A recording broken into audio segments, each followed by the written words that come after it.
अगर फैंग ज़ोंग की गति वास्तव में तेज थी तो एक शिवेन पहले और भी तेज थी। उसकी मुट्ठी बिजली की तरह थी और तुरंत फैंग ज़ोंग की मुट्ठी के सामने आ गई। फैंग ज़ोंग की अभिव्यक्ति बदल गई। उसकी तलवार ये ज़िवेन की गर्दन तक पहुंचने ही वाली थी, लेकिन उसी समय ये ज़िवेन की मुट्ठी उसके सिर तक पहुंचने ही वाली थी। वह नहीं जानता था कि उसकी तलवार ये ज़िवेन के सिर को काट सकती है या नहीं, लेकिन अगर उसने वह मुक्का मारा तो उसका सिर एक तरबूज की तरह होगा जिसे टुकड़े टुकड़े कर दिया जाएगा। धिक्कार है, यह एक पागल था जो उसके साथ मरना चाहता था। उसी क्षण उन्होंने अपना निर्णय लिया। शुआ, ये ज़िवेन की मुट्ठी फैंग ज़ोंग में घुस गई। इसने कुछ भी नहीं मारा और केवल आग की लपटों का एक गोला मारा। फैंग ज़ोंग का शरीर पहले से ही 1000 मीटर दूर था। उसका चेहरा सदमे से भर गया था। आखिरी समय में फैंग ज़ोंग में ये शिवेन के साथ व्यापार करने का साहस नहीं था, या यूं कहें उसे ऐसा नहीं लगा कि उसे ये शिवेन के साथ व्यापार करने की जरूरत है। वह एक महान व्यक्ति थे और ये ज़िवेन कौन थे? उसे उसके साथ व्यापार क्यों करना पड़ा? यह इसके लायक बिल्कुल नहीं था। वैसे भी उसकी ताकत ये शिवेन को मजबूती से दबा रही थी, इसलिए ये शिवेन से निपटने के लिए यह काफी था। स्वाभाविक रूप से उसका हमला अंत में ये शिवेन को नहीं लगा। ये ज़िवेन ने कुछ नहीं कहा और बस शांति से फैंग ज़ोंग को देखा। वह ठंडी हंसी। आखिरी महत्वपूर्ण क्षण में फैंग ज़ोंग ये शिवेन की तुलना में मृत्यु से अधिक डरता था। दूसरे, विशेष रूप से दिव्य क्षेत्र से नीचे के लोगों ने यह भी नहीं देखा कि क्या हुआ था। उन्हें ही लगा कि पलक झपकते ही वे दोनों साहस के मामले में भिड़ गए हैं। दोनों पक्ष बहुत तेज थे, इतने तेज कि युद्ध समाप्त होने से पहले उनके पास प्रतिक्रिया करने का समय भी नहीं था।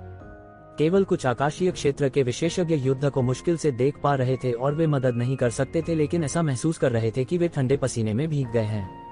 अभी अभी जब दोनों आपस में भिड़ते तो एक दूसरे की जान भी ले सकते थे। जब विशेषज्ञ आपस में भिड़ गए तो जीत या हार एक पल में तय हो गई। यदि फैंग ज़ोंग पूरी ताकत लगाने को तैयार था तो इसका परिणाम यह होगा कि दोनों पक्षों की मृत्यु हो जाएगी। एक चाल और वह मर जाएगा। हालांकि वे नहीं जानते थे कि ये शिवेन के पास अभी भी तुरुप का इक्का है। यह उनका अत्याचारी शरीर था। यहाँ तक अगर फीनिक्स संप्रदाय की तलवार उसे गंभीर रूप से घायल कर सकती है तो भी वह उसे मार नहीं पाएगी। हालांकि वह अभी भी फीनिक्स संप्रदाय को एक पंच से मार सकता था, एक के लिए एक। यहाँ तक अगर फीनिक्स संप्रदाय उसके साथ व्यापार करना चाहता था तो भी ये ज़िवेन सहमत नहीं होगी। उसने किसके साथ व्यापार करने के बारे में सोचा था? कोई भी स्पष्ट रूप से नहीं देख सकता था कि क्या हुआ था, लेकिन यह स्पष्ट था कि फीनिक्स संप्रदाय ने ये ज़िवेन पर कोई फायदा नहीं उठाया था। नहीं तो ऐसा नहीं होता। क्या आपको बहुत गर्व नहीं है? मुझे लगता है कि यह सिर्फ इतना ही है।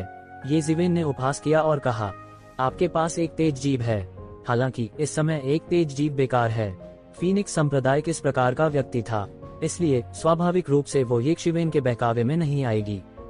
जैसे ही इसने अपने शरीर को स्थिर किया, इसने तुरंत एक शिवेन की ओर फिर से वार किया। तलवार के छूटते ही सारा आकाश आग के समुद्र में गिर पड़ा जान पड़ता था। इसने पूरे अंतरिक्ष में लौ कानून का दंगा शुरू कर दिया। अचानक ये एक शिवेन की ओर जल गया। तलवार की रोशनी में भयानक मारक क्षमता थी और इसने आकाश और पृथ्वी को ढंक लिया। तलवार सीधे एक शिवेन के चेहरे पर लगी। इसने उसे प्रतिक्रिया करने का जरा सा भी समय नहीं दिया। रफ्तार और भी तेज थी। एक ठंडी रोशनी पहले आई। यह सीधे अंतरिक्ष में घुस गया। ये ज़िवेन की अभिव्यक्ति नहीं बदली। उनके शरीर से एक शक्तिशाली आभा निकली जो उनके परिवेश की रक्षा करने वाले ज्वाला कानूनों की परतों में विकसित हुई। इस समय ये ज़िवेन ने भी सीधे मुक्का मारा। वह तलवार की ओर लपका। हालांकि तलवार तेज और बेहद तेज थी, ये शिवेन की गति बिल्कुल भी धीमी नहीं थी।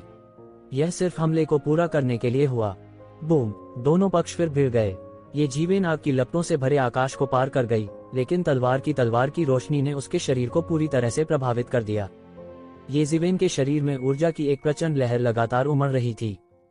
Thump thump thump! ये ज़िवेन कुछ कदम पीछे हटे और उसके बाद ही उन्होंने आकाश को ढकने वाली तलवार की रोशनी द्वारा लाई गई अतुलनीय शक्तिशाली शक्ति को दूर करने का प्रबंधन किया।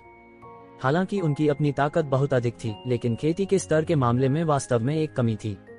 यदि वह केवल एक नियमित स्तर 7 दिव्य क्षेत्र का विशेषज्ञ होता तो वह शायद तलवार की रोशनी से धूल में मिल जाता। दूरी में कई दिव्य क्षेत्र और यहाँ तक आकाशीय क्षेत्र के नीचे के एक कबीले के शिष्यों ने भी इस दृश्य को देखा और उनके भाव बहुत बदल गए। दोनों के बीच लड़ाई के बाद के परिणाम उन्हें मौत के मुंह में दबा सकते थे। वे नश्वर नहीं बल्कि देवता प्रतीत होते थे। ये ज़िवेन अपनी शक्तिशाली ताकत के तहत लगातार पीछे हटते रहे। हालांकि उनकी ताकत पहले ही बीशन ज़्यू को पार कर चुकी थी, फिर भी उनके और फीनिक्स संप्रदाय के बीच एक बड़ी खाई थी। शुरुआती दिव्य क्षेत्र पर हावी होने वाली भयानक ताकत वह थी जहां फीनिक्स संप्रदाय का सच्चा विश्वास था। यह भी मूलभूत कारण था कि बीशान जू को येजिवेन द्वारा आसानी से पराजित होते देखकर फीनिक्स संप्रदाय ने हमला करने का साहस किया। यह सिर्फ बीशन जू था, अगर वह हार गई तो ऐसा ही हो। ये शिवेन इस तरह के डर के लायक नहीं थी। इसके अलावा अपनी हैसियत के साथ ये कबीले के पुराने घोंसले में भी वह अब भी बेलगाम रहेगा। तुम मेरे सामने घमंडी होने की हिम्मत करते हो, देखो कहीं मैं तुम्हें अपन तो नहीं कर देता। वह ठंड से सूंघा। इससे पहले कि उसकी आवाज फीकी पड़ती, उसका फिगर ये शिवेन के सामने आ चुका था। फिर उसने तलवार की तेज रोशनी के साथ अपनी तलवार को ये शिवेन की ओर पटक दिया। उसने सैकड़ों लड़ाइयां लड़ी थीं और उसके युद्ध के अनुभव को असामान्य रूप से समृद्ध कहा जा सकता है। एक नजर से वो बता सकता था कि ये शिवेन अभी भी उस स्थिति में था जहां उसका पैर अस्थिर था। यह भी कहा जा सकता था कि ये शिवेन ने अभी तक अपने पैरों को स्थिर नहीं किया था, इसलिए उसने इस समय सीधे उस पर झपटा मारा। ये जिवेन ने तलवार की रोशनी से अभी अभी दूर की गई भारी ताकत का फायदा उठाते हुए एक बार फिर आगे की ओर बढ़ाया। ये जिवेन के पास केवल अपने हाथ फैलाने का समय था और उसकी रक्षा के लिए एक इंद्रधनुषी प्रकाश फूट पड़ा। टकराना। एक और अत्यंत शक्तिशाली शक्ति ने उस पर कार्रवाई की और ये जिवेन बार बार पीछे हट गई। इतने कम समय में दोनों ने फिर से मारपीट की। ये क्लैन में हर कोई चिंता किए बिना नहीं रह सकता था। स्थिति को देखते हुए ऐसा लग रहा था कि एक शिवेन पूरी तरह से एक नुकसानदेह स्थिति में आ गई थी। वास्तव में बीशान जू के साथ पिछली लड़ाई की तुलना में स्थिति और भी खराब दिख रही थी। हालांकि बहुत से लोगों को लगता था कि एक शिवेन सरल नहीं थे, इस स्थिति में वे सभी पहलुओं में पूरी तरह से नुकसान में थे। ऐसा लग रहा था कि उसके लिए टेबल को पलटना असंभव था। इस समय ये कून भी युद्ध के परिणाम को नहीं देख सके। दूसरे शब्दों में उसका हृदय निराशावादी होने लगा। हालांकि वह ये जिवेन से भी नफरत करता था, फिर भी उसे उम्मीद थी कि ये जिवेन फीनिक्स कबीले को हरा सकता है। उसके पास एक शिवेन का अहंकार काफी था। यहाँ तक उसके जैसा घमंडी व्यक्ति भी इस घमंडी और अहंकारी फीनिक्स कबीले के सामने पराजित हो सकता था। एकमात्र व्यक्ति जो पूरी तरह से अप्रभावित था वह शायद यह कानून विहीन और दुस्साहसी ये जिवेन था। अगर ये शिवेन को कुछ पता होता तो भी वो शायद नहीं डरता। ये कून की समझ के अनुसार वास्तव में ऐसा कुछ भी नहीं था जो ये जिवेन नहीं कर सकती थी। वह केवल एक अधर्मी व्यक्ति था। जब तक कोई उसे उकसाता तब तक स्वर्ग के राजा को भी जमीन पर पटक दिया जाता। टकराना, टकराना, टकराना। एक पल में दोनों पक्षों ने पहले ही हजारों वार कर लिए थे। अंत में युद्ध के मैदान में ये जिवेन पीछे हटते रहे। लगभग हर बार वह बहुत दूर विस्फोट कर दिया गया था। पूरा युद्ध क्षेत्र भी लगातार हिल रहा था। यदि ये जिवेन ने सचेत रूप से युद्ध के मैदान के दायरे को नियंत्रित नहीं किया होता तो संपूर्ण मानव गुप्त क्षेत्र पूरी तरह से नष्ट हो गया होता। यहाँ तक कि पृथ्वी गुप्त प्रदेश भी जीवित नहीं रह पाता। हालांकि पृथ्वी गुप्त क्षेत्र में कई दिव्य क्षेत्र विशेषज्ञ थे, लेकिन जब आकाशीय क्षेत्र के विशेषज्ञों के बीच लड़ाई का सामना करना पड़ा तो वे शायद बहुत काम के नहीं होंगे। यहाँ तक हेवन सीक्रेट टेरिटरी में भी केवल कुछ पुरानी प्राचीन वस्तुओं में ही उन्हें रोकने की क्षमता थी। काय करते ये जिवेन ऐसा लगता है कि वह अब और नहीं रुक सकता। एक ये कबीले के शिष्य ने चिंतित होकर कहा। पूरी स्थिति को देखते हुए ये शिवेन को बिल्कुल भी फायदा नहीं हुआ। हाँ, अगर ऐसा ही चलता रहा तो मुझे डर है कि वह फीनिक्स कबीले द्वारा पीट पीट कर मार डाला जाएगा। धिक्कार है, क्या हम केवल इस तरह देख सकते हैं? ये कबीले के शिष्यों की चिंताओं की तुलना में बीशन सुए जो विशेषज्ञ लेकर आए थे वे सभी खुश थे। अभी अभी बीशन सु को ये जिवेन ने हरा दिया, जिससे वे पूरी तरह से हार गए। इस समय वे कैसे जी जान से उसका मजाक नहीं उड़ा सकते थे।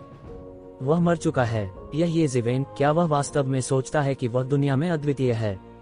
हाँ, मुझे लगता है कि वह केवल इतना ही है। उसने अभी कुछ दुष्ट तरीका इस्तेमाल किया है। यह दुष्ट तरीका उसके अपने जीवन को जला रहा होगा। अज्ञानी। इन उपहासों का सामना करते हुए ये कून ने तिरस्कार में अपने होंठ सिकोड़ लिए। वह और कुछ कहने की जहमत नहीं उठा सकता था। वह स्पष्ट रूप से देख सकता था कि यह एक दुष्ट तरीका था या नहीं। यद्यपि ये जिवेन का शरीर लगातार उस शक्ति से फूट रहा था जो किसी सातवें आकाशीय क्षेत्र के विशेषज्ञ के पास नहीं होनी चाहिए, वह अपनी शक्ति पर भरोसा कर रहा था। सबसे भयानक बात यह थी कि उसने पाया कि एक शिवेन की नींव भयानक थी। सामान्यतया नींव जितनी अधिक उथली होगी, एक सफलता के बाद किसी के दायरे को मजबूत करने में उतना ही अधिक समय लगेगा। इसके अलावा एक सफलता के बाद सत्ता में महारत हासिल करना अधिक कठिन होगा, लेकिन ये जिवेन ने वास्तव में इतने कम समय का उपयोग अपने दायरे को पूरी तरह से मजबूत करने और एक सफलता के बाद सत्ता पर कब्जा करने के लिए किया। वह दिव्य क्षेत्र विशेषज्ञ की शक्ति थी। पिछली बार भी उन्हें ऐसी स्थिति का सामना करना पड़ा था, लेकिन उस समय वे गुस्से की स्थिति में थे और उन्हें इस बार की तरह स्पष्ट रूप से दिखाई नहीं दे रहा था। जितना अधिक उसने देखा उतना ही उसे महसूस हुआ कि उसकी रीढ़ में एक ठंडक दौड़ रही है। इस समय वह अचानक इतने शक्तिशाली शत्रु का सामना करते हुए खुद को थोड़ा भाग्यशाली महसूस कर रहा था।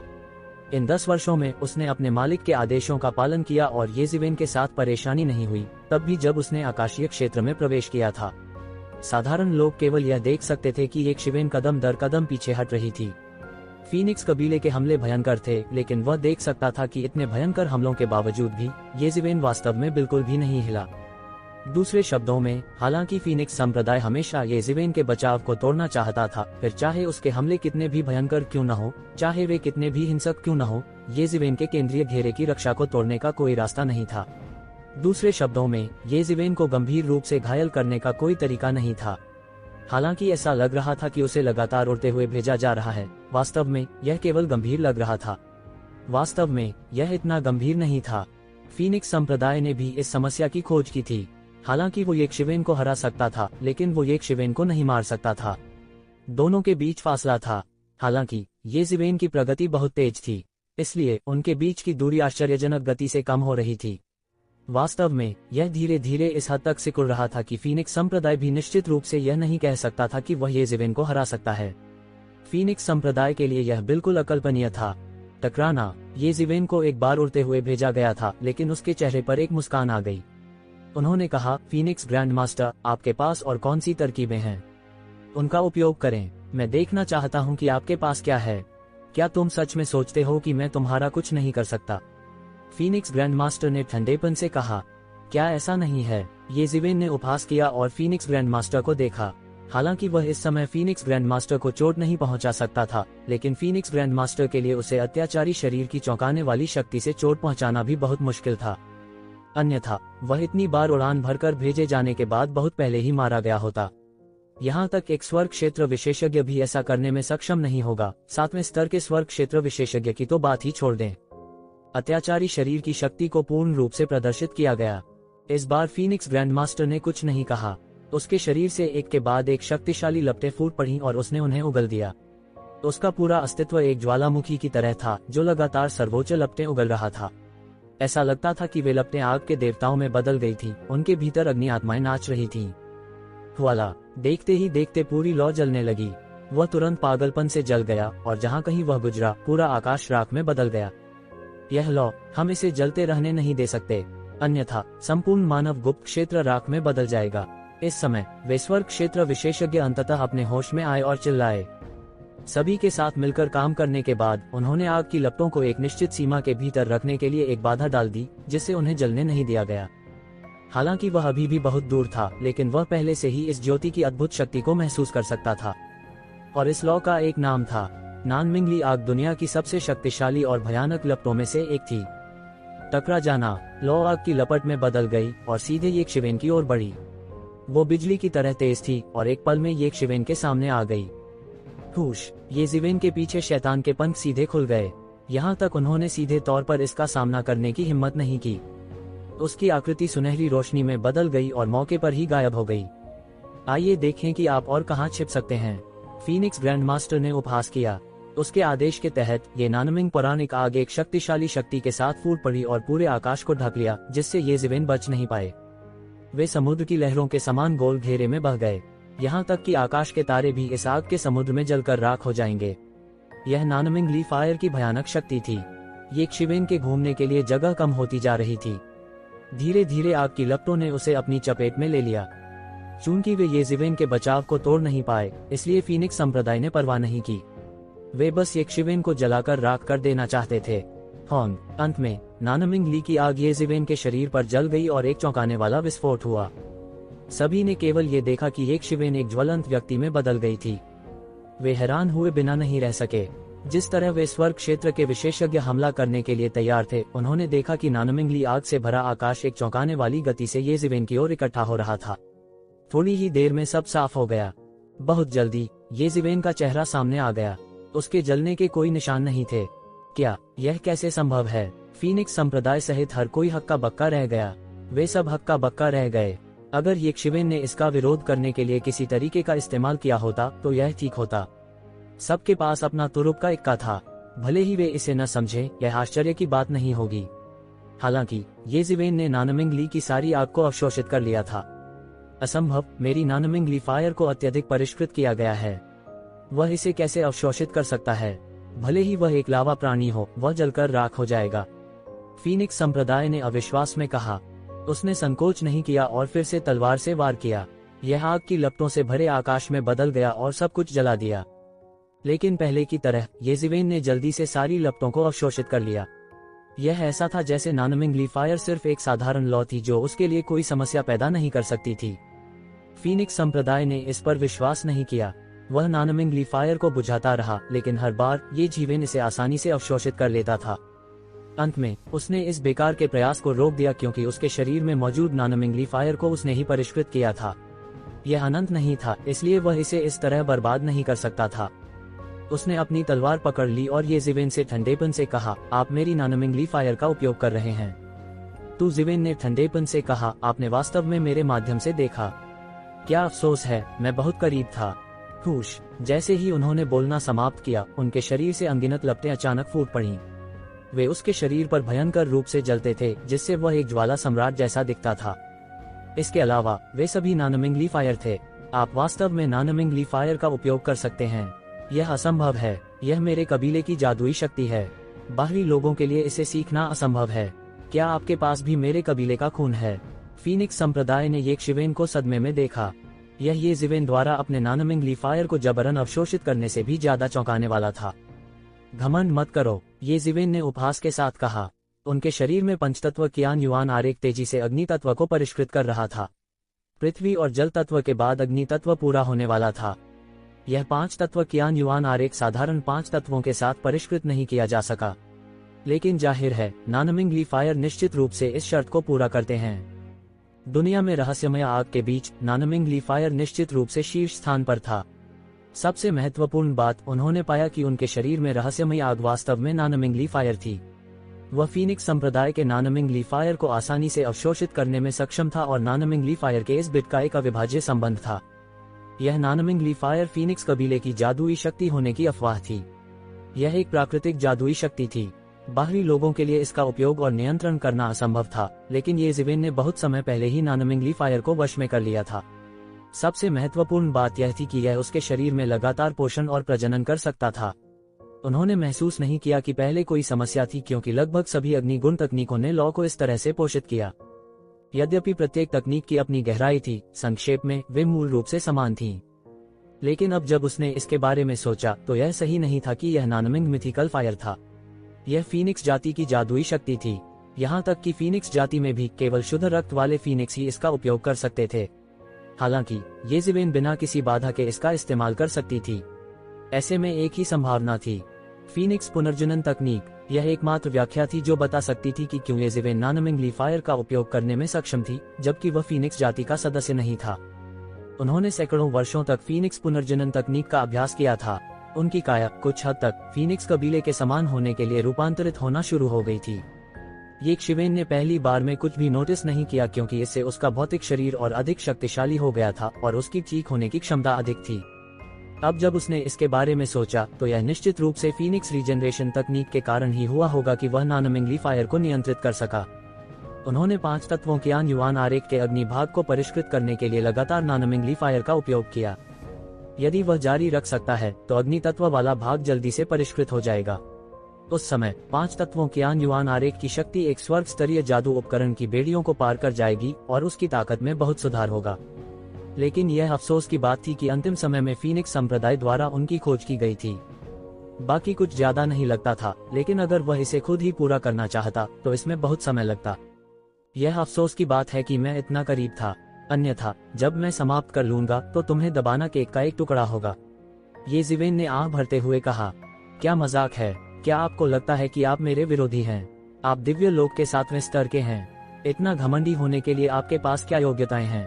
फीनिक्स संप्रदाय ने उसे ठंडी दृष्टि से देखा। मैं आज आपको अपनी असली ताकत बता दूंगा।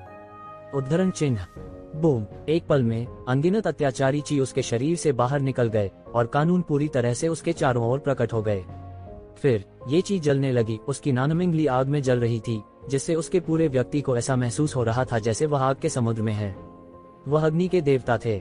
येज़िवेन ने महसूस किया कि फीनिक्स संप्रदाय की ताकत में बहुत सुधार हुआ है। नानमिंग ली फायर के कारण उसके शरीर की क्षमता फूटने के लिए उत्तेजित हो गई थी। हालांकि उसकी मौजूदा ताकत अभी भी येशिवेन को दबाने के लिए काफी थी, लेकिन वो अब और देर नहीं करना चाहता था। वह येशिवेन को एक ही बार में मारना चाहता था ताकि किसी भी अप्रत्याशित घटना से बचा जा सके। शुरू से ही जब उन्होंने येशिवेन को देखा तो उन्होंने पाया कि बहुत सी ऐसी चीजें थीं जो उनकी उम्मीदों से परे थीं। कोई फर्क नहीं पड़ता कि आपके पास क्या मतलब है, मेरे सामने जो वास्तव में गंभीर है, आप बस कमजोर हैं। फीनिक्स संप्रदाय वास्तव में गंभीर था और उसके शरीर की आभा हलकों में फैल गई। उसके पीछे फीनिक्स की हल्की सी चीख सुनाई दे रही थी। उसके चारों ओर अनगिनत लपटें जलने लगीं। हालांकि येशिवेन ने इससे पूरी तरह से अलग लौ का आभास महसूस किया। यह निश्चित रूप से सिर्फ नानमिंग ली फायर नहीं था, कई अन्य प्रकार की असामान्य लपटें थीं जो येशिवेन ने पहले कभी नहीं देखी थीं। इसके अलावा वे साधारण किस्में नहीं थीं। यह इतने प्रकार की लपटें हैं। फीनिक्स संप्रदाय ने उन्हें कैसे प्राप्त किया? Nanming mythical fire, glazed golden fire, netherworld ghost fire. Oh my god, ये परिवार के कुछ ज्ञानी आकाशीय क्षेत्र के विशेषज्ञ जब इतनी सारी लपटें देखते हैं तो आश्चर्य से चिल्लाए बिना नहीं रह सकते थे। वे महसूस कर सकते थे कि इन लपटों में से किसी एक में बड़ी शक्ति है। आमतौर पर यह एक ऐसे व्यक्ति के लिए बहुत अच्छा होगा जिसने एक अग्नि गुण साधना पद्धति विकसित की है कि वह उनमें से किसी एक को एकत्र करने और इसे परिष्कृत करने में सक्षम हो। इतनी सारी अजीब लपटों की तो बात ही छोड़ दें। एक नज़र में वे 20 से अधिक प्रकार की लपटों को भेद सकते थे। बहुत से लोग तुरंत अविश्वास में थे। इतनी सारी लपटों को देखना असामान्य रूप से भयावह था। केवल एक प्रकार की नानमिंग मिथिकल फायर की तुलना में उनकी शक्ति में न जाने कितनी बार वृद्धि हुई थी। एक क्षण के लिए आकाश में अंधेरा छा गया और सूर्य और चंद्रमा ने अपना प्रकाश खो दिया। आग के कानून से दुनिया के सभी कानून पूरी तरह से डूब गए थे। लपटें आकाश में एकमात्र शासक बन गईं। यह वास्तव में भयानक है। इतनी सारी लपटें, बस उन्हें इकट्ठा करने में सक्षम होना पहले से ही काफी भयानक है। कई पुराने विशेषज्ञ इन लपटों को देखकर अपने भावों को बदले बिना नहीं रह सके। फीनिक्स संप्रदाय ने येशिवेन को एक ठंडी मुस्कान के साथ देखा और कहा, चलो देखते हैं कि तुम कैसे विरोध करती हो। हुश, एक पल में पूरा आकाश ऐसा लग रहा था जैसे यह दुनिया का अंत होने वाला है। आसमान से अनगिनत लपटें उतरी, मानो वे दुनिया को तबाह करने वाली हों। ये सभी लपटें अलग अलग थीं और उनमें से हर एक पूरे आकाश में जल सकती थी। इसके अलावा उन सभी के पास अलग अलग शक्तियां थीं। बूम बूम बूम, अनगिनत लपटों ने आसमान को ढक लिया और फैल गई। येशिवेन के पास बचने के लिए कोई जगह नहीं बची। फिर वे येशिवेन के शरीर पर उतरे। येशिवेन के शरीर पर पड़ने वाली हर लौ एक बहुत बड़े विस्फोट का कारण बनेगी। विस्फोट के बाद के परिणाम बेतहाशा बह गए और यह एक सदमे की लहर थी जो सब कुछ नष्ट कर सकती थी। यह बहुत भयानक है, किसी ने कहा और उसका चेहरा तुरंत पीला पड़ गया। देखो देखो, येशिवेन वास्तव में अभी मरा नहीं है। अचानक किसी को पता चला कि येशिवेन की मौत नहीं हुई थी, भले ही उस पर हर तरह की अजीबोगरीब लपटों का अंधाधुंध बमबारी की गई थी। वह मदद नहीं कर सका लेकिन अलार्म में चिल्लाया। इस समय बहुत से लोगों की अचानक नजर पड़ी। निश्चित रूप से येशिवेन अजीब लपटों के समूह के बीच में थी। वह पर्वत के समान निश्चल था। वास्तव में वह ध्यान में पालथी मारकर भी बैठे थे। उसके चारों ओर सभी दिशाओं से सुनहरी रोशनी चमक रही थी, जिससे उसे इन लपटों के हमलों का विरोध करने में मदद मिल रही थी। ये लपटें वास्तव में उसकी सुनहरी रोशनी को भेदने में असमर्थ थीं। एक बार जब कोई छिद्र विस्फोट से खुल जाता है तो वह अन्य सुनहरी रोशनी से भर जाता है। और इस समय येशिवेन के सिर के ऊपर एक चित्र लगातार मंडरा रहा था, ऊपर और नीचे तैर रहा था। वे लपटें वास्तव में एक एक करके इस आरेख में समाहित की जा रही थीं। ग्लेज्ड गोल्डन फ्लेम हो, नेदर घोस्ट फ्लेम हो या नानमिंग ली फायर, ये सभी मानचित्र द्वारा अवशोषित किए गए थे। उनमें से कोई भी भाग्यशाली नहीं था। यह किस प्रकार का आरेख है? यह किस प्रकार का यंत्र है? यह वास्तव में इतना दबंग है। यहाँ तक ये अजीब लपटें भी इसका कुछ नहीं कर सकती हैं। इस समय कई लोगों ने विस्मय में पूछा, ऐसा भयंकर वाद्य उन्होंने पहले कभी नहीं देखा था। किसी को पता होना चाहिए कि ये अजीब लपटें ऐसी लपटें थीं जिन्हें बहुत से लोग उपकरणों को परिष्कृत करने के लिए इस्तेमाल करने के लिए तरस रहे थे। इन लपटों के नीचे कोई भी उपकरण तैरते बादलों की तरह होगा, लेकिन यह चित्र वास्तव में इतनी लपटों के आश्चर्यजनक हमले का सामना कर सकता है। ये कून की दृष्टि इन लोगों की दृष्टि से कहीं अधिक अत्याचारी थी। वह देख सकता था कि येशिवेन के डायग्राम पर लगातार कुछ जल प्रकाश था। चाहे किसी भी प्रकार की लपटें हों, इस जल प्रकाश के सामने वे पूरी तरह से दब जाएंगे, अपनी शक्ति का बिल्कुल उपयोग करने में असमर्थ होंगे। वह अतुलनीय रूप से स्तब्ध था। वास्तव में किस तरह का पानी इन अजीब लपटों को दबा सकता है? इसमें कोई शक नहीं था कि यह भी एक तरह का अजीब पानी होना चाहिए। और इस समय उसने अचानक दूर नहीं की एक झलक पकड़ी। जब युवा कुनपेंग सभी दिशाओं में भाग रहा था तो उसका शरीर पानी की रोशनी से चमक रहा था, बिल्कुल ये ज़िवेन की तरह। वह तुरंत समझ गया कि वह क्या था। उत्तरी गहरा ठंडा पानी। इस समय केवल उत्तरी डार्क फ्रॉस्टी वाटर ही इन सभी अजीब लपटों को दबा सकता था। अगोचर रूप से जल तत्व ने ही अग्नि तत्व को रोक दिया। इसके अलावा उत्तरी डार्क फ्रॉस्टी वाटर अनगिनत प्रकार के पानी में सबसे शक्तिशाली प्रकार का पानी था। यह नॉनमिंगली फायर का मुकाबला करने के लिए काफी मजबूत था।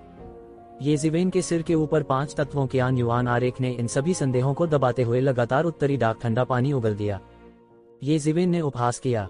हालांकि उनकी काया विशेष थी और नॉनमिंगली फायर को पूरी तरह से अवशोषित कर सकती थी, इसका मतलब यह नहीं था कि उनके पास अन्य अजीब लपटों से निपटने का एक तरीका था। लेकिन इससे कोई फर्क नहीं पड़ा, उसके पास अभी भी नॉर्दर्न डार्क फ्रिगेट वाटर था, जो दुनिया के कुछ अत्याचारी अजीब पानी में से एक था, इसलिए वह इन अजीब लपटों से डरता नहीं था। ये अजीब लपटें सभी 5 तत्वों के युआन आरेख में समाहित हो गईं, सभी को परिष्कृत किया गया और फिर से अवशोषित कर लिया गया। हालांकि 5 तत्वों के युआन आरेख अब बहुत टूटा हुआ था और भारी क्षति का सामना करना पड़ा था। यह सब के बाद एक शक्तिशाली अस्तित्व था जो एक बार एक स्वर्ग स्तर के उपकरण को पार कर गया था। यहाँ तक इन अजीब लपटों को भी जबरन अवशोषित किया जा सकता था। आप वास्तव में मेरी अजीब लपटों का विरोध कर सकते हैं, ये ज़िवेन, मुझे यह स्वीकार करना होगा कि आपके पास वास्तव में कुछ कौशल हैं। ग्रैंडमास्टर फीनिक्स मदद नहीं कर सका, लेकिन सदमे में उसे देखा। वह कौन सा यंत्र है? यह वास्तव में इन अजीब लपटों का विरोध कर सकता है? यह सरल भी नहीं है। सरल नहीं है, यह वास्तव में सरल नहीं है, यह उससे कहीं अधिक है। ये ज़िवेन ने अपने शरीर में क्यूई का संचालन किया और अनगिनत स्पिरिट क्रिस्टल हिंसक रूप से जलाए गए 5 तत्वों के युआन आरेख में डाले गए। अचानक 5 तत्वों के युआन आरेख बड़ा और बड़ा हो गया और जल्द ही यह पहले से ही आधे आकाश के आकार तक बढ़ गया था। फिर 5 तत्वों के युआन आरेख से एक मजबूत चूषण बल बाहर निकला और अग्नि तत्व की शक्ति पागल हो गई थी। आसमान से गिरी ये अजीब लपटें सब उसमें समा गईं। आप अपने वाद्य यंत्र को बलिदान करने के लिए मेरी अजीब लपटों का उपयोग करना चाहते हैं। अपने सपनों में इस समय फीनिक्स संप्रदाय ने आखिरकार ये ज़िवेन के उद्देश्य की खोज की। वह वास्तव में इन उपकरणों को परिष्कृत करने के लिए अपनी रहस्यमयी ज्वाला का उपयोग कर रहा था।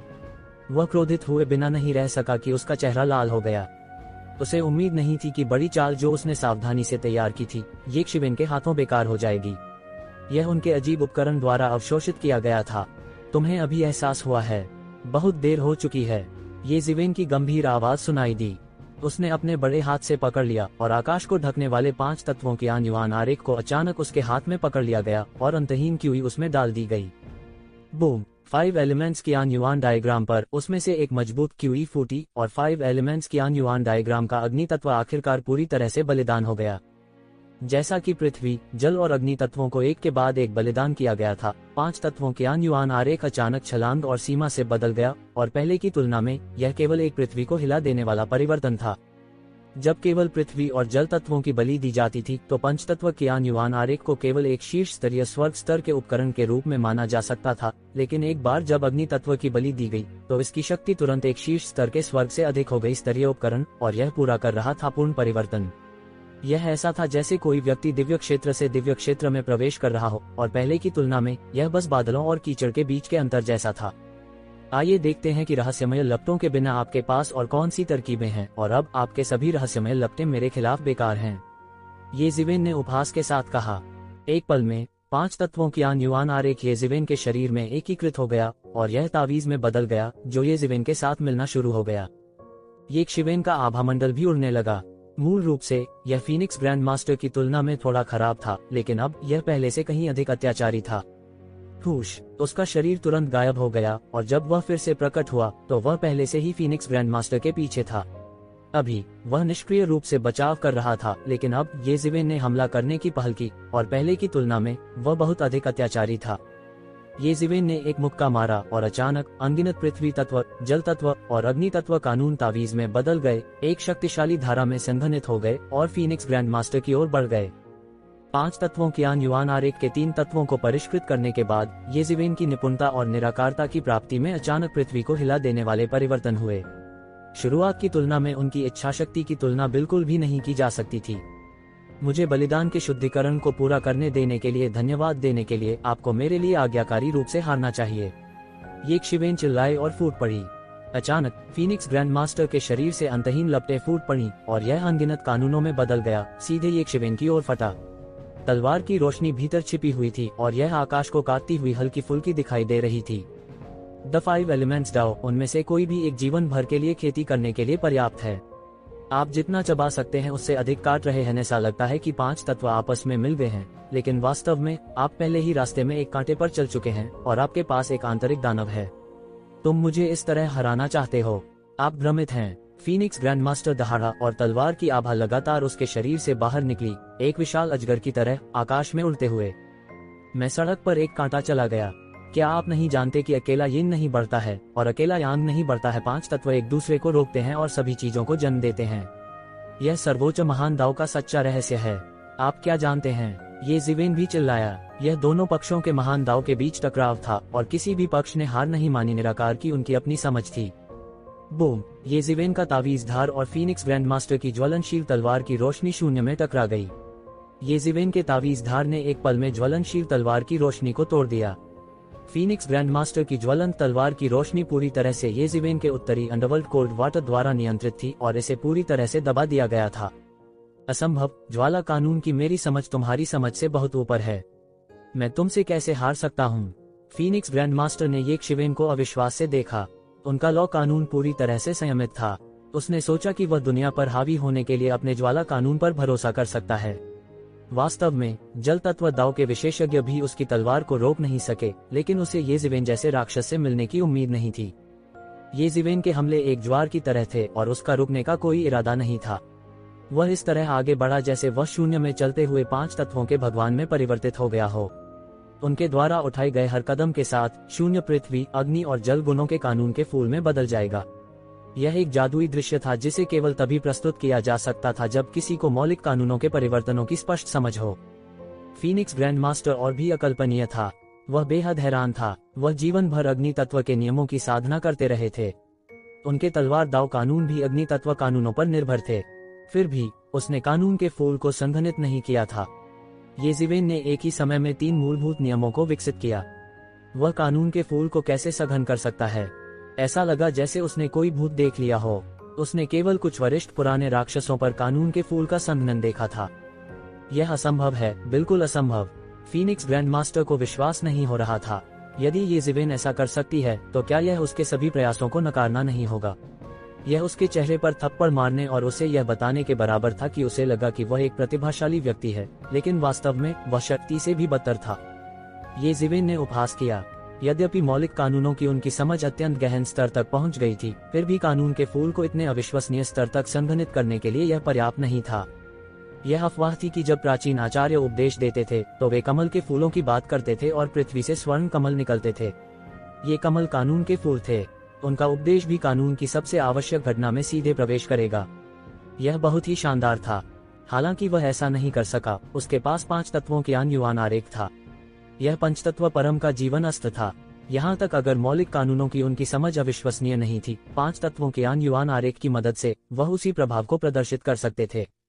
बेशक ये जिवेन फीनिक्स ग्रैंडमास्टर को इस बारे में कभी नहीं बताएगी। हालांकि फीनिक्स ग्रैंडमास्टर मूर्ख नहीं था। उसने जल्दी ही महसूस किया कि यह उस आरेख से संबंधित होना चाहिए जिसे ये शिवेन ने पहले परिष्कृत किया था। नहीं, आप इसे स्वयं नहीं कर सकते। यहाँ तक कि कुछ वरिष्ठ पुराने राक्षस भी ऐसा नहीं कर सकते। क्या आप उस उपकरण पर भरोसा करते थे? जब उन्होंने इस बारे में सोचा तो फीनिक्स ग्रैंडमास्टर बहुत अधिक सहज थे। यद्यपि यंत्र शक्तिशाली था, यह जानने से बेहतर था कि ये शिवेन एक राक्षस था। तो क्या हुआ अगर मुझे पता है? ये शिवेन ने बिल्कुल भी परवाह नहीं की। वह एक कदम आगे बढ़ा और फीनिक्स ग्रैंडमास्टर के सामने पहुंचा। उसने अपनी हथेली से थप्पड़ मारा और 5 तत्वों के 3 तावीज प्रकट हुए। शक्तिशाली शक्ति तावीजों की एक धारा में बदल गई और फीनिक्स ग्रैंडमास्टर के सामने तुरंत विस्फोट हो गया। इस समय ये जिवेन ने आखिरकार पलटवार किया। मूल रूप से क्योंकि उसने दिव्य क्षेत्र के 7वें स्तर की ताकत को पूरी तरह से प्रदर्शित नहीं किया था, वह फीनिक्स संप्रदाय के सामने केवल पूरी तरह से रक्षात्मक हो सकता था। अब जब यह 5 तत्वों के युवान आरेख के साथ जुड़ गया था तो शक्तिशाली 5 तत्वों की शक्ति की मदद से इसने सीधे पलटवार किया। इसके अलावा 5 तत्वों के युवान आरेख की उनकी महारत तेजी से गहरी हो गई थी। 5 तत्वों की शक्ति पर उसका नियंत्रण अधिक से अधिक सुचारू हो गया था और कानून की शक्ति पूरी तरह से घनीभूत हो गई थी। फीनिक्स संप्रदाय, मुझे देखने दो कि तुम कितने समय तक अहंकारी हो सकते हो। ये जिवेन की आवाज एक तेज धारा की तरह थी और उसकी आभा तुरंत चरम पर पहुंच गई। यह फीनिक्स संप्रदाय की शक्ति के बराबर था। आप ऐसी ताकत रखने के लिए केवल एक खगोलीय उपकरण पर भरोसा कर रहे हैं। एक खगोलीय उपकरण की शक्ति उधार लेना अंततः सही रास्ता नहीं है। कचरा, अंत में अभी भी कचरा है। ग्रैंड मास्टर फीनिक्स ने सब कुछ सोचा और दहाड़ा। उसके शरीर पर अग्नि क्षेत्र तुरंत फैल गया और अनगिनत लपटें उसके शरीर पर टिमटिमाती हुई दिखाई देने लगीं और गायब हो गईं। वह लपटों के साथ पूरी तरह से एक हो गया था और यह पूरी तरह से स्वाभाविक था, जैसे कि वह आग की लपटों से पैदा हुई आत्मा हो। समान स्तर के आकाशीय क्षेत्र के विशेषज्ञ उसका कोई मुकाबला नहीं कर सकते थे। एक बार जब उसने अपनी तलवार का उपयोग कर लिया तो वह दिव्य क्षेत्र के प्रारंभिक चरण के विशेषज्ञ को भारी रूप से घायल कर सकता था। वह वास्तव में दिव्य क्षेत्र के मध्य चरण में प्रवेश करने से केवल आधा कदम दूर था और वह अतुलनीय रूप से भयानक था। यदि एक शिवेन के पास 5 तत्वों के युवान आरेख की मदद नहीं होती और केवल अपनी ताकत पर भरोसा होता तो वह फीनिक्स संप्रदाय से बहुत कमजोर होता। फीनिक्स आसमान के नीचे नाचता है। वह जोर से चिल्लाया और एक पृथ्वी चकनाचूर चाल का इस्तेमाल किया। उन्होंने अब आग के कानून को मुख्य चाल के रूप में इस्तेमाल नहीं किया और उनकी तलवार तकनीक ने भी स्ट्रेंज फायर के हमले के साथ समन्वय किया। उन्होंने सीधे फीनिक्स कबीले की गुप्त तकनीक का इस्तेमाल किया।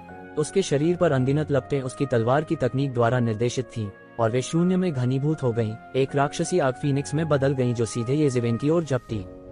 आकाश और पृथ्वी पूरी तरह से ढह गए, मानो यह 2 प्राचीन देवताओं के बीच की लड़ाई हो। फीनिक्स संप्रदाय की आग के कानून में महारत वास्तव में एक चौंकाने वाले स्तर पर पहुंच गई है। वह कानूनों के फूल को संघनित करने के बहुत करीब है। जब वह समय आता है, समान स्तर के लोगों के बीच कितने उसके मैच हो सकते हैं। इतना शक्तिशाली। उसने पहले अपनी असली ताकत का उपयोग भी नहीं किया। और क्या आप लोगों ने देखा, वह वास्तव में एक ही समय में कई अजीबोगरीब आग को नियंत्रित कर सकता है और वह बिल्कुल भी गड़बड़ नहीं लगता है। ऐसा नहीं लगता कि वह बिल्कुल थके हुए हैं। यह शारीरिक शक्ति चौंकाने वाली है।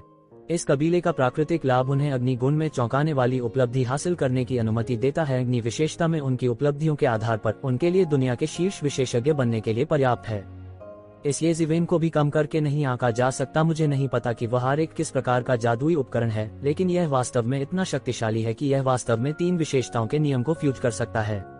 जब एक साथ संघनित किया जाता है तो इसकी शक्ति असीम होती है और यह वास्तव में बिना किसी नुकसान के फीनिक्स संप्रदाय के खिलाफ लड़ सकता है। कितना बेकार है। अगर येज़ेवेन को और समय दिया जाता तो वह भी एक चौंकाने वाले विशेषज्ञ के रूप में विकसित हो सकता था। यद्यपि वह 3 गुणों के नियम को संक्षिप्त कर सकता है, वह बाहरी शक्ति पर निर्भर है, इसलिए वह नुकसान में है। ऐसे में यह कहना मुश्किल है कि कौन जीतेगा। आकाशीय क्षेत्र के ये विशेषज्ञ हैरान कर देने वाले भाव प्रकट किए बिना नहीं रह सके। अगर वे उसी स्तर के होते तो शायद इन 2 लोगों से मारपीट करते। एक दूसरे से अधिक राक्षसी थी और एक दूसरे से अधिक भयानक थी। लेकिन खुशी की बात यह थी कि उनमें से एक ये परिवार का विशेषज्ञ था। ये फैमिली के लिए ऐसे मुश्किल समय में उनके पास जितने मजबूत युवा विशेषज्ञ होंगे उतना ही अच्छा होगा। फीनिक्स संप्रदाय का phoenix dance under the heavens कोई छोटी बात नहीं थी। एक तलवार ने दुनिया को चौंका दिया और वह बहुत तेज थी। इस समय फीनिक्स संप्रदाय ने वास्तव में तलवार के रास्ते में अपनी भयानक साधना का प्रदर्शन किया। यदि यह एक सामान्य अग्नि विशेषता कल्टीवेटर होता तो ऐसी स्थिति में जहां येज़ेवेन के पंच तत्व के युवान आरेख ने उसे पूरी तरह से काउंटर किया, उसके पास आत्मसमर्पण करने के अलावा कोई विकल्प नहीं होता। हालांकि तलवार के रास्ते में उसकी साधना शीर्ष पर होने के लिए पर्याप्त थी और उसके पास अभी भी येज़ेवेन के खिलाफ लड़ने की ताकत थी। यह फीनिक्स स्वर्ग और पृथ्वी के बीच उभरा। ऐसा लग रहा था कि यह एक ही सांस में पूरी दुनिया को तबाह कर सकता है। अग्नि विशेषता कानून अपने आप में अतुलनीय रूप से हिंसक था। इसके अलावा यह विनाश का नियम था। इन दोनों शक्तियों के संयोग से एक भयानक और अतुलनीय भयानक शक्ति उत्पन्न हुई। येज़ेवेन ने अचानक महसूस किया कि एक बुरी शक्ति उसकी ओर तेजी से दौड़ रही है। हालांकि यह कदम बुरा नहीं है, इसे दबाओ। येज़ेवेन जोर से चिल्लाए। यह ऐसा था जैसे कोई अधिपति उतर आया हो। फायर फीनिक्स के सामने भी वह जरा भी कमजोर नहीं था। एक बड़ा हाथ अचानक निकल गया और सीधे हवा में एक विशाल कुनपेंग में बदल गया। यह उत्तरी डार्क कोल्ड वाटर लॉ से संघनित एक कुनपेंग था। उत्तरी अंधेरे में कुन नाम की एक मछली थी और वह पेंग नाम की एक चिड़िया में बदल गई। फायर फीनिक्स के सामने कुनपेंग ने कोई कमजोरी नहीं दिखाई।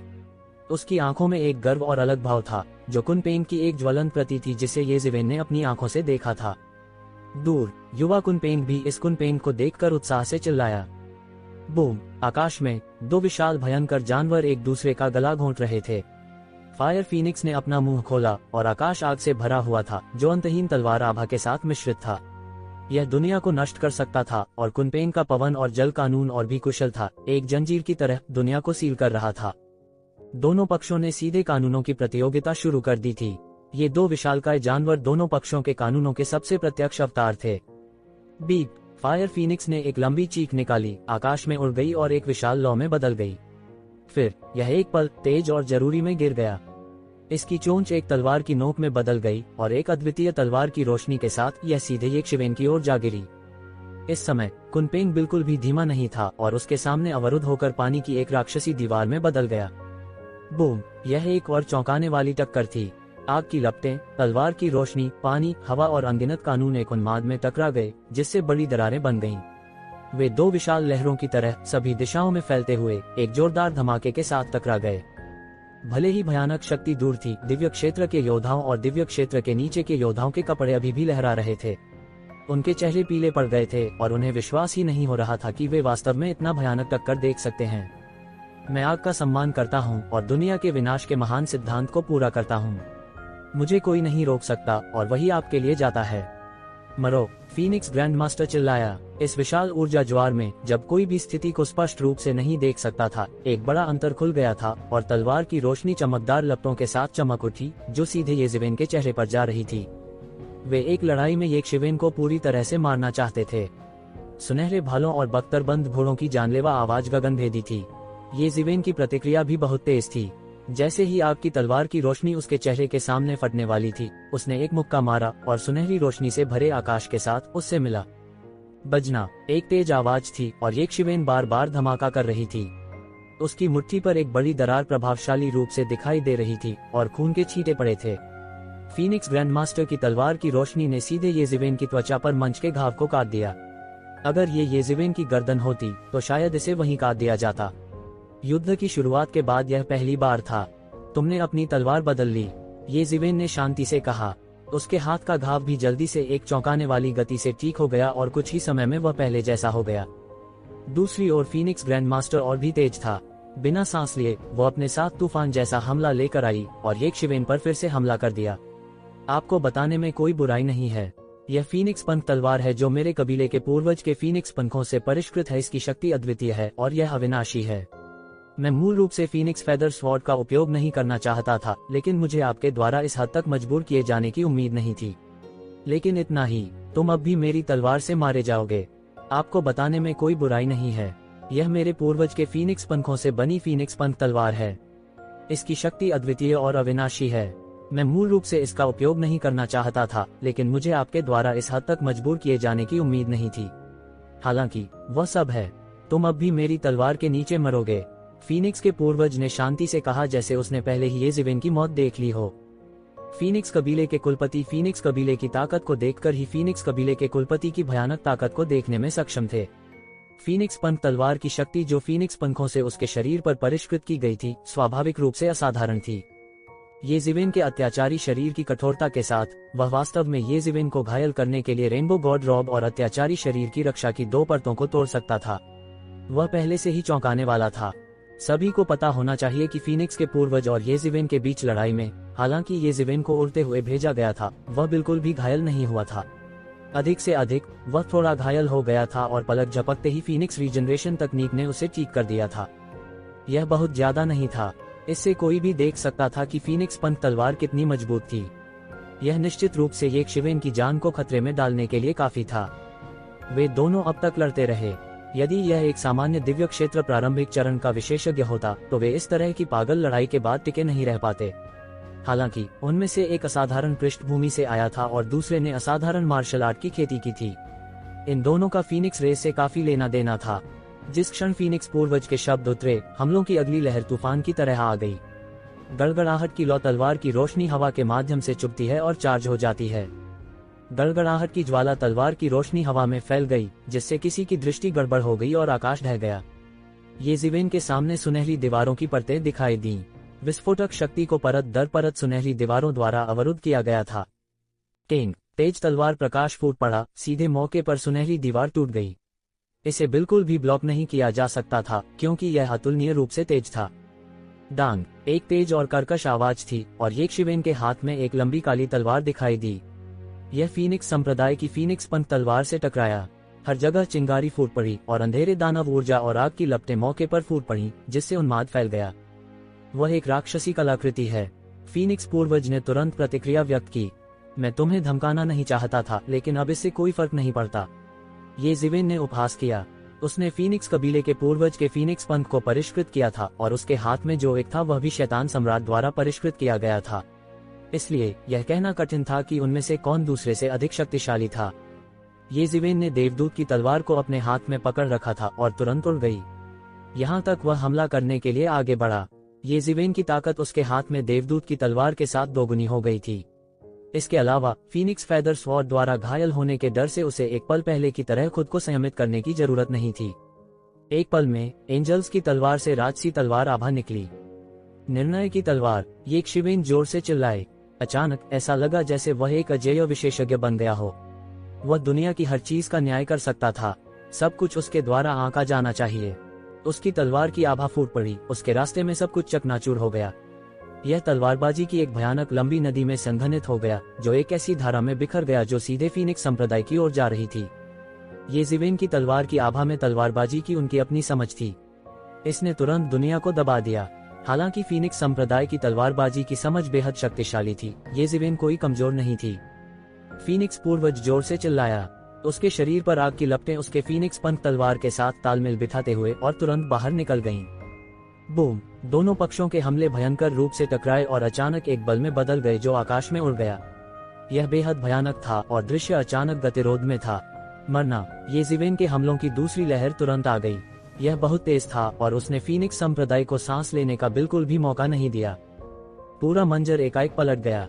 मूल रूप से फीनिक्स संप्रदाय लगातार हमला कर रहा था और ये जिवेन लगातार बचाव कर रही थी। लेकिन अब ये शिवेन थी जो लगातार हमला कर रही थी। हालांकि फीनिक्स संप्रदाय उस हद तक नहीं गिरा था जहां उन्हें लगातार बचाव करने की आवश्यकता थी। पहल ये जिवेन के हाथों में आ गई। दोनों पक्षों की आक्रामक और रक्षात्मक गति उलट गई है। ये कून ने इसे दूर से बहुत स्पष्ट रूप से देखा। हालांकि फीनिक्स संप्रदाय के पास अभी भी अतिरिक्त ताकत थी, पूरे आक्रामक और रक्षात्मक गति को उलट दिया गया था। अचानक पहल ये शिवेन के हाथों में आ गई। तलवारबाजी आगे बढ़ने और सभी भ्रमों को तोड़ने के बारे में थी, लेकिन अगर उन्हें केवल बचाव करने में सक्षम होने के लिए कम कर दिया गया तो उनकी गति जल्दी गिर जाएगी।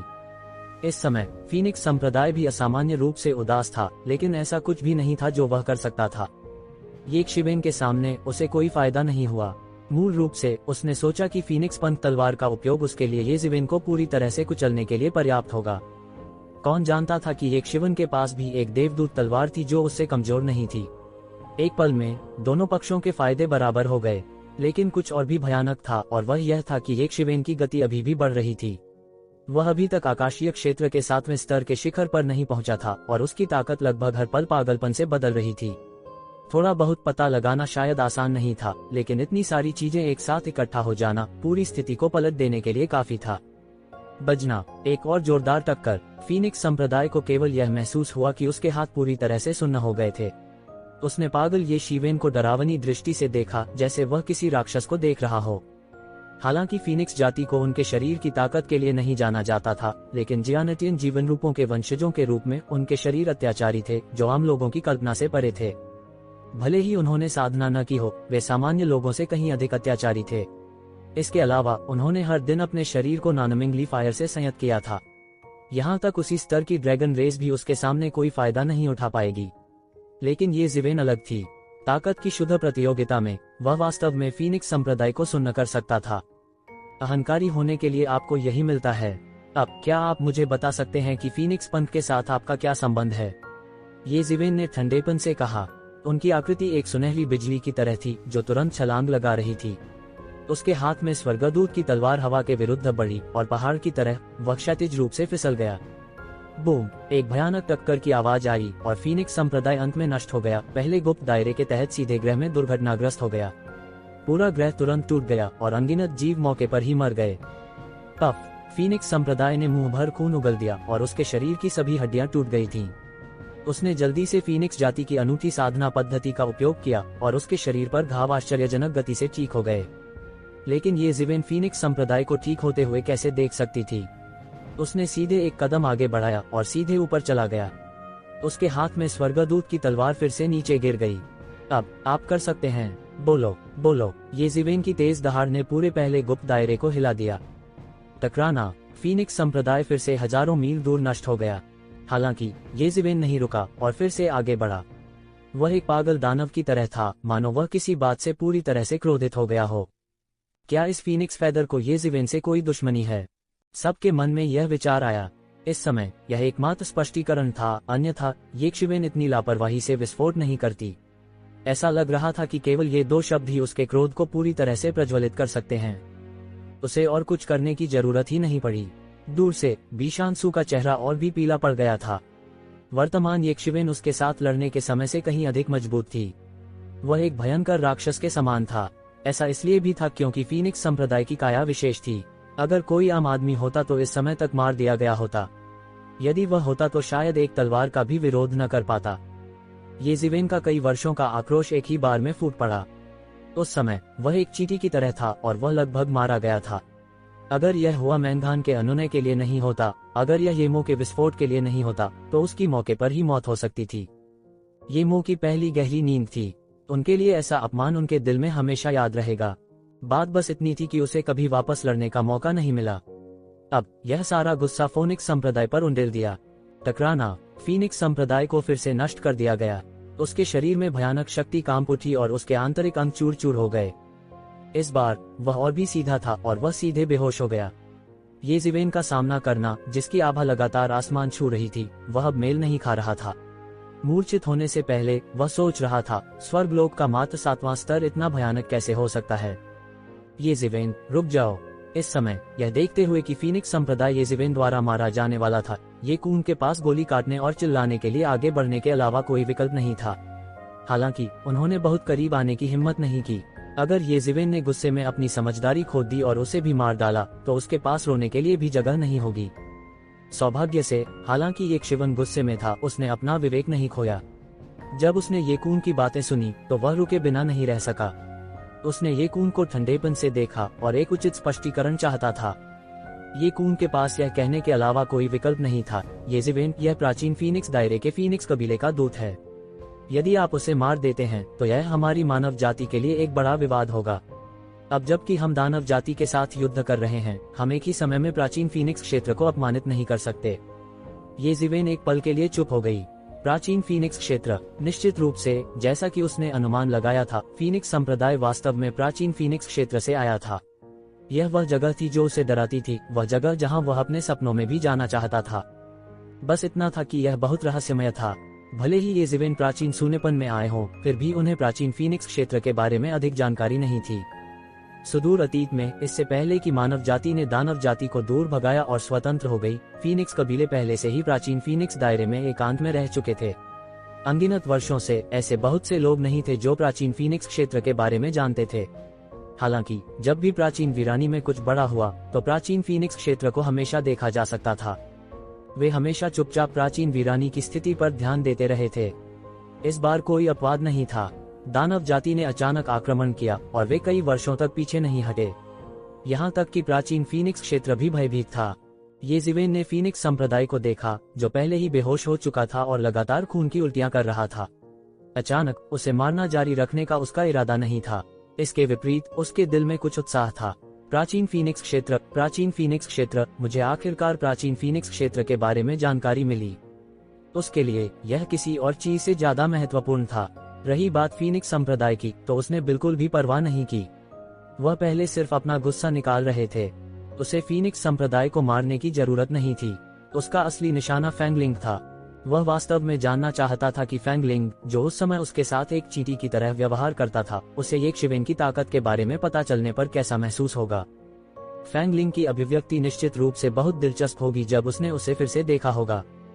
येज़िवेन ने फीनिक्स संप्रदाय को जाने दिया, लेकिन इस मामले ने ये परिवार में भारी हंगामा खड़ा कर दिया।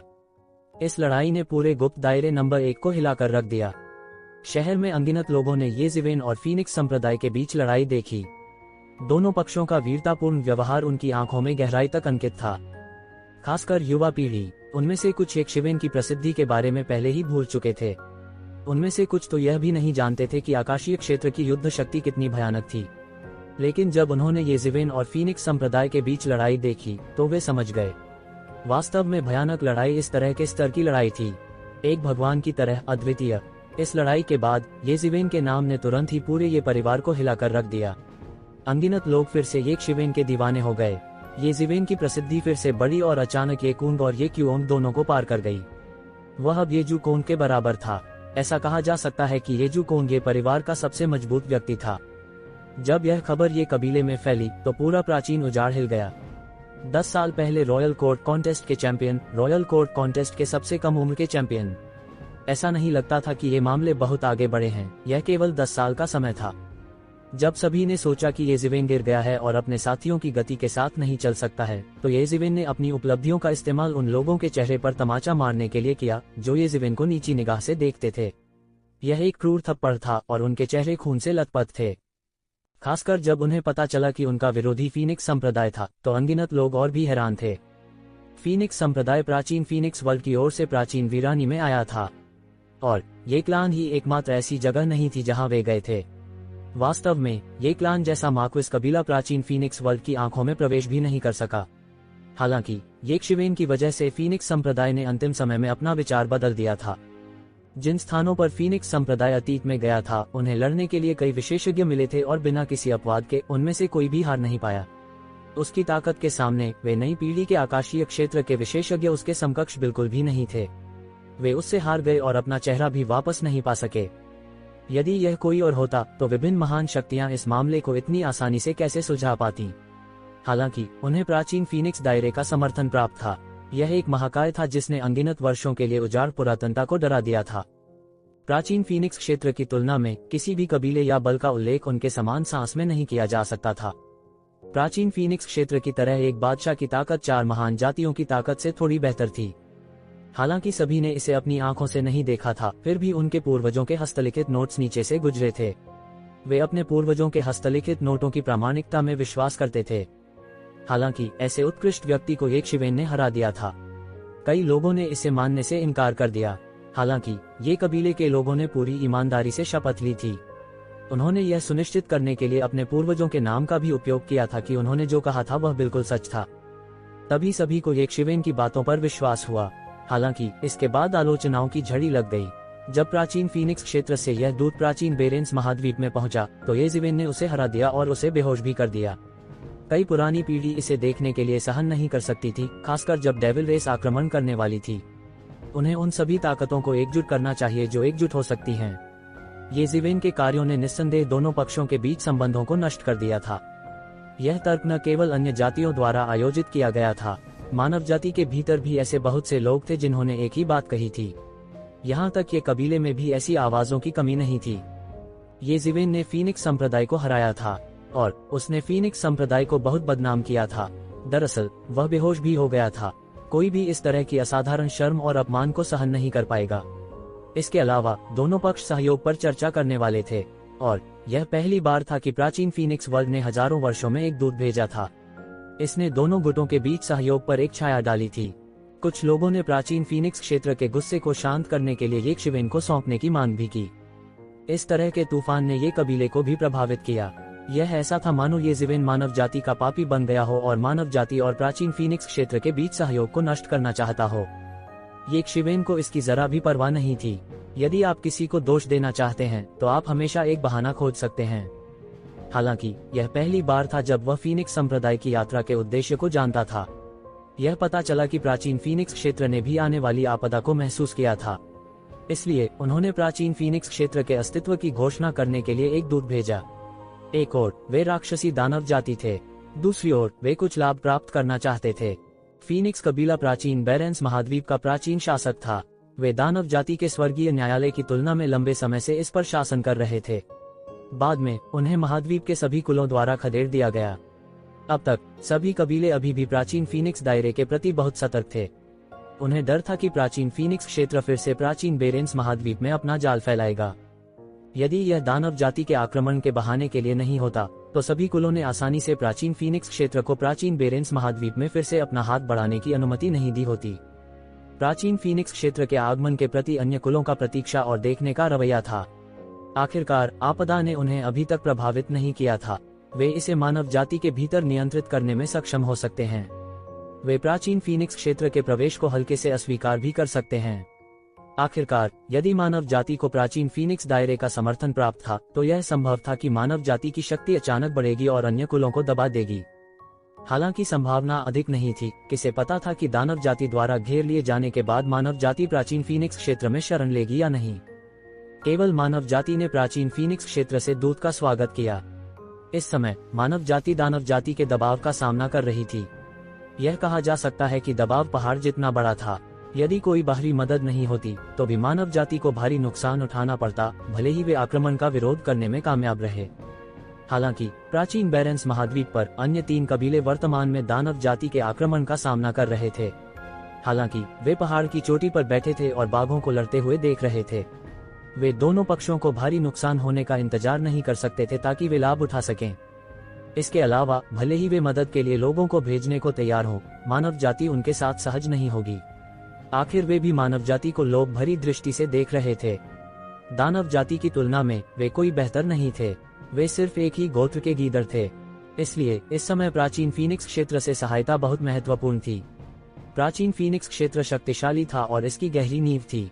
हालांकि उन्हें एक ही समय में महाद्वीप के विभिन्न कुलों द्वारा अस्वीकार कर दिया गया था। इसलिए उनके लिए मानव जाति में अपना प्रभाव बढ़ाना असंभव था। इसलिए वे इस समय सबसे अच्छे मददगार थे। हालांकि ड्रैगन द्वीप और कई अन्य रहस्यमय ताकतों का अस्तित्व था, केवल प्राचीन फीनिक्स क्षेत्र ही इस समय हाथ बटाने को तैयार था। फीनिक्स संप्रदाय ऐसी परिस्थितियों में मानव जाति के लिए भेजा गया था। वर्तमान स्थिति यह थी कि मानव जाति को प्राचीन फीनिक्स क्षेत्र की आवश्यकता थी। इसलिए राष्ट्रपति फैंग ने ये कून की बिल्कुल भी परवाह नहीं की। भले ही वह ये कबीले में था, उसे जरा भी डर नहीं था। उसने ये शिवेन को जान से मारने की धमकी भी दी थी। उसने ये कबीले को अपनी आंखों में बिल्कुल नहीं डाला। उसने पहले ही गणना कर ली थी कि अगर उसने ये जिवेन को मार भी दिया तो ये कबीला उसके साथ कुछ भी करने की हिम्मत नहीं करेगा। आखिरकार यह निश्चित रूप से मानव जाति और प्राचीन फीनिक्स क्षेत्र के बीच गठबंधन को नष्ट कर देगा। मानव जाति के लिए निस्संदेह यह एक बहुत बड़ी बात थी। इसलिए ये जिवेन द्वारा फीनिक्स संप्रदाय को पराजित करने और यहाँ तक उसे पीटने की खबर फैलने के बाद इस तरह का हंगामा शुरू हो गया था। बेशक इसका विरोध करने वाले और इसका समर्थन करने वाले भी थे। कई लोग ऐसे भी थे जिन्हें लगता था कि एक शिवेन सही थे। आखिरकार फीनिक्स संप्रदाय वह था जो उन्हें सबसे पहले धमकाने आया था। क्या उनमें वापस लड़ने की योग्यता नहीं थी? प्राचीन फीनिक्स क्षेत्र कितना भी शक्तिशाली क्यों न हो, वे दूसरों को इस तरह धमका नहीं सकते थे। ये मानव जाति में बाज गुट के विशेषज्ञ थे। उन्होंने मानव जाति की गरिमा को बनाए रखने के लिए अन्य जातियों के साथ सख्त होने की वकालत की।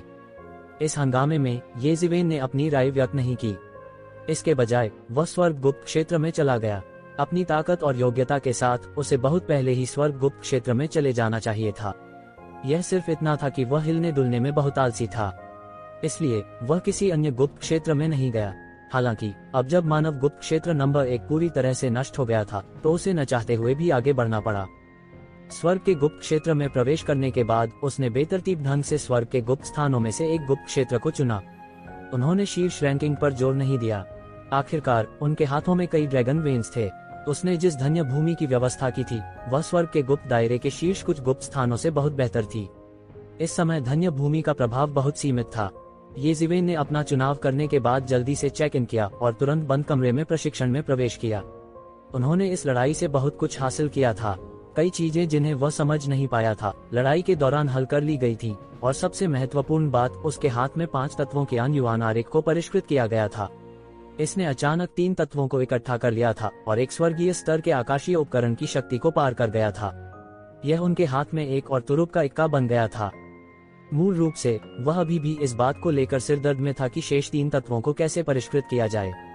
हालांकि उन्होंने यह उम्मीद नहीं की थी कि 5 तत्व कियान युवान आरेख, जिसने अनगिनत रहस्यमय आग को अवशोषित कर लिया था, एक ही बार में अग्नि तत्व को पूरी तरह से संघनित कर देगा। 5 एलिमेंट्स कियान युवान डायग्राम के अलावा उसका खुद का दायरा भी लगातार सुधर रहा था। 1 महीने के बंद दरवाजे के प्रशिक्षण के बाद आखिरकार उसने स्वर्ग के 7वें आसमान के शिखर पर अपने दायरे को पूरी तरह से स्थिर कर लिया। अब उसके पास आत्मा के क्रिस्टल या आध्यात्मिक ऊर्जा की कमी नहीं थी। यदि वह कर सकता तो वह एक ही बार में शिखर तक पहुंच सकता था। वास्तव में स्वर्ग के दायरे के 7वें स्वर्ग के शिखर पर कदम रखने के बाद ये जिवेन की युद्ध शक्ति एक पूरे नए स्तर तक बढ़ गई। वास्तव में यदि वह अभी फीनिक्स संप्रदाय से लड़ता तो यह पहले की तरह परेशानी नहीं होती। केवल अपनी अत्याचारी ताकत से वह फीनिक्स संप्रदाय को जमीन पर गिरा सकता था। साथ ही उनकी विभिन्न मार्शल आर्ट का भी इसी महीने में दोबारा अभ्यास किया गया। वे और भी शक्तिशाली थे। उसने मूल रूप से एक बार फिर से समेकित करने की योजना बनाई थी, लेकिन इससे पहले कि वह ऐसा कर पाता, उसे बीशनज्यू और फीनिक्स संप्रदाय के आक्रमण से मजबूर होना पड़ा। उसके पास दिव्य क्षेत्र के 2 विशेषज्ञों से लड़ने के अलावा कोई विकल्प नहीं था, जिन्होंने अभी अभी आकाशीय क्षेत्र के 7वें आसमान में कदम रखा था। जब वे बंद दरवाजे के प्रशिक्षण से बाहर आए तो उन्हें तुरंत उच्च अप से सम्मान मिला। उन्होंने उसे पूछताछ के लिए ये कबीले के बुजुर्ग संघ में जाने के लिए कहा। यह फीनिक्स संप्रदाय की येजिवेन की हार के कारण था। ये क्लैन की एल्डर काउंसिल ये क्लैन में सर्वोच्च अधिकार वाला संगठन था। इसमें स्वर्ग क्षेत्र के 7वें स्वर्ग के ऊपर ये कबीले के सभी बड़े शॉट शामिल थे। यह कहा जा सकता है कि यहाँ तक पितृसत्ता भी ये कबीले की एल्डर काउंसिल द्वारा पारित प्रस्तावों को आसानी से वीटो नहीं कर सकती थी। यह एकमात्र अस्तित्व था जो कुल के स्वामी के अधिकार को संतुलित कर सकता था। हालांकि यह एल्डर काउंसिल सामान्य परिस्थितियों में नहीं बुलाई जाएगी, क्योंकि हर बार इसे बड़ी धूमधाम से बुलाया जाता था। कई पुरानी प्राचीन वस्तुएं जो हमेशा बंद दरवाजे के प्रशिक्षण में होती थी, उन्हें बाहर बुलाना पड़ता था। जब तक वे बंद दरवाजे के प्रशिक्षण में नहीं थे, जब तक कि यह 7वें आकाशीय क्षेत्र के ऊपर ये कबीले के बड़े शॉट थे, अधिपतियों को आना होगा। आमतौर पर जब एल्डर्स काउंसिल बुलाई जाती थी तो यह एक ऐसा मामला था जो ये वंश के जीवन और मृत्यु का फैसला करेगा। आमतौर पर अधिपति मामले को आसानी से स्वयं हल कर सकते थे। अगर कोई बड़ा मामला होता भी तो कुलपति उसका समाधान भी कर सकते थे। यहाँ तक अगर यह एक बड़ा मामला था, तब भी कबीले के भगवान प्रमुख बलों की एक उच्च स्तरीय बैठक बुलाकर इसे हल कर सकते थे। उदाहरण के लिए, यिन यांग जीवन और मृत्यु आरेख को सौंपने के लिए येजिवेन पर दबाव बनाने के लिए बड़ी ताकतों के शामिल होने का मामला एक उच्च स्तरीय बैठक द्वारा हल किया जा सकता है। हालांकि इस बार यह सिर्फ ये कबीले से संबंधित नहीं था। यह भी कहा जा सकता है कि यह मानव जाति और प्राचीन फीनिक्स क्षेत्र के बीच सहयोग से संबंधित था। यह सिर्फ ये कबीले की बात नहीं थी, इसलिए एल्डर्स काउंसिल बुलाई गई थी। बेशक एल्डर्स काउंसिल में भी जिन लोगों को बोलने का अधिकार था, वे स्वर्ग क्षेत्र के विशेषज्ञ थे। ये कबीले के असली निर्णयकर्ता थे। हालांकि 7वें आकाशीय क्षेत्र के विशेषज्ञों को बड़े शॉट्स के रूप में भी जाना जाता था, लेकिन स्वर्ग क्षेत्र के विशेषज्ञों के निर्णयों का सामना करने पर उन्हें केवल निष्पादक के रूप में माना जा सकता था। येजिवेन को भी उम्मीद नहीं थी कि जैसे ही वह बंद दरवाजे के प्रशिक्षण से बाहर आएंगे, उन्हें एल्डर्स काउंसिल की पूछताछ का सामना करना पड़ेगा। यह मामला वाकई बड़ा और बड़ा होता जा रहा था। हालांकि उन्होंने परवाह नहीं की। वह बहुत स्पष्ट था कि उसने पर्याप्त मूल्य दिखाया है। जब तक उच्च अधिकारी सभी मूर्ख नहीं होते, तब तक उनकी रक्षा न करने का कोई कारण नहीं था। उसने फिर भी कुछ तैयारी की और यूलियान को साथ ले आया। तैयार रहने में कोई हर्ज नहीं था। यदि यह वास्तव में आवश्यक था तो वह केवल ये वंश के विरुद्ध विद्रोह कर सकता था। जल्द ही येजिवेन बुजुर्गों की सभा में पहुंचे। यह एक छोटा सा बिटवॉल था। यह बादलों और धुंध में डूबा हुआ था। बादलों के ऊपर ऊंचे ऊंचे सिंहासन एक पंक्ति में व्यवस्थित थे। इन सिंहासनों को विभिन्न स्तरों के अनुसार व्यवस्थित किया गया था। ये परिवार के विशेषज्ञों ने स्वर्ग के 7वें आकाश के ऊपर मानव क्षेत्र के विशेषज्ञों ने एक के बाद एक अपना आसन ग्रहण किया। येजिवेन अभी पहुंचे ही थे कि उन्होंने तुरंत एक तेज नजर को अपने ऊपर आते हुए महसूस किया। आकाशीय क्षेत्र के एक विशेषज्ञ को ढहने के लिए मजबूर करने के लिए सैकड़ों गेज पर्याप्त थे। सौभाग्य से येजिवेन की ताकत असाधारण थी। इस समय उसने सेलेस्टियल बीइंग क्षेत्र की 7वीं स्वर्गीय परत में भी कदम रखा था। 10 साल के संचय ने उन्हें इस तरह की टकटकी के सामने शांत और एकत्रित कर दिया। आखिरकार इन 10 वर्षों के दौरान उनका संचय न केवल ताकत में बल्कि उनकी मानसिक स्थिति में भी था। यदि नहीं तो वह अंतिम क्षेत्र विशेषज्ञ की ताकत को नियंत्रित करने में सक्षम नहीं होगा। येजिवेन, उस समय परिवार के मुखिया ये तियान कियोंग ने उसकी ओर देखा और पूछा, आपको घबराने की जरूरत नहीं है। मैंने आज आपको यहाँ इसलिए बुलाया क्योंकि मैं आपसे 2 चीजों के बारे में पूछना चाहता हूँ। उनमें से एक यह है कि जैसा जहाँ तक हम जानते हैं, रॉक आपके हाथों में है न? यह सही है। येजिवेन ने सिर हिलाया। वह मूल रूप से इस मामले को छिपाना नहीं चाहता था। आखिरकार इतने सारे लोगों ने उस समय रॉक को देखा। वह इसे कितना भी छिपाना चाहे, यह बेकार था। ये तियान कियोंग ने भी संतोष के साथ सिर हिलाया। वह मोटे तौर पर इस रॉक की उत्पत्ति का अनुमान लगा सकता था। आखिरकार ये जेंटियन ने उन्हें इस मामले की सूचना पहले ही दे दी थी। उस समय जियुइंग दानव राजा ने रॉक से लड़ाई की थी। अंत में युवा रॉक गायब हो गया और अंत में इसने बीस्ट किंग के नेतृत्व में रॉक और दानव कबीले के बीच एक मजबूत संघर्ष का कारण बना। लोग दुख और पीड़ा में डूबे हुए थे। जियुइंग शाही परिवार पूरी तरह से नष्ट हो गया था। यहाँ तक कि दानव वंश के कई अन्य बड़े कबीले भी प्रभावित हुए थे। रॉक के क्रोध के तहत वे पूरी तरह से राख में बदल गए। यह मामला निश्चित रूप से मानव जाति के लिए बहुत बड़ी बात थी। उस समय उन्होंने नहीं सोचा था कि यह वास्तव में येशिवेन से संबंधित होगा। हालांकि इस मामले को प्रचारित नहीं किया जाना चाहिए, अन्यथा दानव कबीले के साथ संबंध खराब हो जाते। येशिवेन ने केवल अपने गुरु येजेंटियन, जो सिंहासन पर बैठे थे, की ओर क्षमा प्रार्थी दृष्टि से देखा। उस समय उसने रॉक की बात को छिपाने का फैसला किया। लड़का, तुम वास्तव में शक्तिशाली हो, यहाँ तक कि रॉक भी तुम्हारे हाथों में आ गया है। हालांकि तुम्हें दोषी महसूस करने की जरूरत नहीं है। मैं तुम्हें दोष नहीं देता। जितने कम लोग रॉक के बारे में जानते हैं उतना अच्छा है। तुम सही थे मुझे बताना नहीं, अन्यथा आपने शायद अब तक इसे सौंप दिया होता। हा हा हा। इस समय येजेंटियन की सुकून देने वाली आवाज येशिवेन के कानों में पड़ी। वह अपने इस गर्वित शिष्य को दोष देना सहन नहीं कर सका। येशिवेन ने राहत महसूस की और सिर हिलाया। वास्तव में उसने मूल रूप से इस मामले को तब तक छिपाने की योजना बनाई जब तक कि रॉक काफी मजबूत नहीं हो गया। उस समय वह और रॉक डुअल सॉर्ड्स एक साथ काम करेंगे और कोई भी उन दोनों का कुछ नहीं कर पाएगा। हालांकि कौन जानता था कि ऐसी अप्रत्याशित घटना होगी। नतीजतन उसके हाथों में रॉक होने की बात सभी को पता चल गई। चीजें अचानक जटिल हो गईं। येशिवेन, तुम्हारे हाथ में रॉक का अंडा क्यों था? तुमने उसे सौंप क्यों नहीं दिया? इसी दौरान एक मास्टर जोर से चिल्लाया। येशिवेन ने देखा और देखा कि यह कोई और नहीं बल्कि ये कियान थी। इन सभी वर्षों में ये कियान अपने नाजायज बेटे येजिंग की येजीवेन के हाथों मौत के बारे में सोच रहा था। हालांकि वह इसके बारे में कुछ नहीं कर सका। इन वर्षों में येजीवेन का विकास बहुत सहज और तेज था। जब उन्होंने उसे रोकना चाहा तब तक बहुत देर हो चुकी थी। इस समय येशिवेन पर एक बड़ा हैंडल पकड़ना दुर्लभ था। वह कैसे उसके लिए चीजों को कठिन नहीं बना सकता था। हाँ, यह वास्तव में मजेदार है। कौन सा पारिवारिक नियम कहता है कि किसी को अपना लाभ सौंप देना चाहिए? येशिवेन ने उपहास किया और कहा, उसके पास अब खोने के लिए कुछ नहीं था। वैसे भी उसने पहले ही रॉक को वश में कर लिया था। दूसरे जो चाहे कर सकते थे। इसके अलावा वह हमेशा सही में रहा था। परिवार के नियमों में यह नहीं कहा गया था कि एक बार जब किसी व्यक्ति का आकस्मिक मिलन हो जाए तो उसे सौंप देना चाहिए। अगर वास्तव में ऐसा होता तो ये कबीला शायद रातों रात ढह जाता। लोगों के दिलों का अलगाव किसी भी चीज से ज्यादा भयानक था। ये कियान और कई अन्य गुप्त उद्देश्यों वाले लोग इस प्रश्न से स्तब्ध रह गए। दरअसल ये क्लान के पास ऐसा कोई नियम नहीं था। हालांकि सभी ने यह भी स्वीकार किया कि यदि यह आकस्मिक मुठभेड़ ये वंश के विकास से संबंधित थी तो इसे सौंप दिया जाना चाहिए और ये कबीला स्थिति के आधार पर मुआवजा भी देगा। हालांकि इस बात को सभी ने ही पहचाना था। यह पारिवारिक नियमों में नहीं लिखा गया था। क्यों? ऐसा इसलिए था क्योंकि उन्हें डर था कि कोई उनकी शक्ति का दुरुपयोग करेगा और युवा पीढ़ी को आकस्मिक मुठभेड़ से वंचित कर देगा। अब येशिवेन ने बिना किसी स्पष्ट नियम के इस खामी का फायदा उठाया था। हालांकि उनके पास कहने के लिए कुछ नहीं था और वे कुछ भी नहीं कह सकते थे। इससे वे इतने हताश हो गए कि वे खून की उल्टी करना चाहते थे। येशिवेन, हालांकि परिवार के नियमों ने यह निर्धारित नहीं किया था, रॉक स्वाभाविक रूप से एक अपवाद है। एक बार जब रॉक बड़ा हो जाता है तो यह अगले दसियों हजार वर्षों या उससे भी अधिक समय तक कबीले का संरक्षक बन सकता है। क्या आप जानते हैं कि यह कितना महत्वपूर्ण है? इसके अलावा अपने वित्तीय संसाधनों के साथ आप परिवार के साथ तुलना कैसे कर सकते हैं? केवल पूरे कबीले की ताकत से ही हम संभवतः रॉक को बढ़ा सकते हैं। इसे अपने हाथों में लेने से बेहतर है कि इसे परिवार को सौंप दें। समय आने पर परिवार आपके योगदान को नहीं भूलेगा और आपको भरपूर लाभ देगा। इतने में एक और बुजुर्ग बोला। यह एक और खगोलीय क्षेत्र का विशेषज्ञ था जिसे येशिवेन ने पहले कभी नहीं देखा था। इस समय वह बहुत आक्रामक था, जैसे कि येशिवेन कुनपेंग को नहीं सौंपना एक गंभीर अपराध था। येशिवेन ने उपहास किया।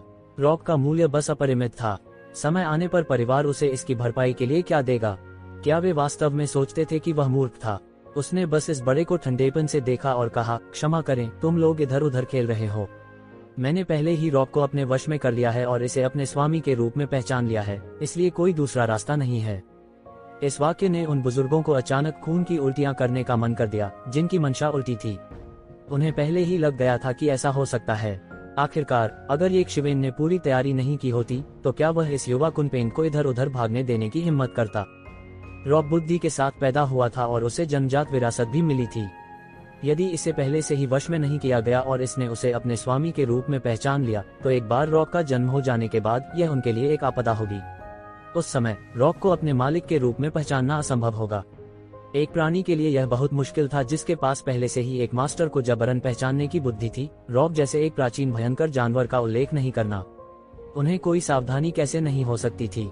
लेकिन यद्यपि वे लंबे समय से तैयार थे, येशिवेन ने जो कहा उसे सुनने के बाद वे अभी भी खून की उल्टी करने के लिए उदास महसूस कर रहे थे। विशेष रूप से उन रूढ़िवादी बुजुर्गों ने येशिवेन को और भी अधिक निर्दयी नजरों से देखा। यह बववा बस एक कृतघ्न और कृतघ्न भेड़िया था।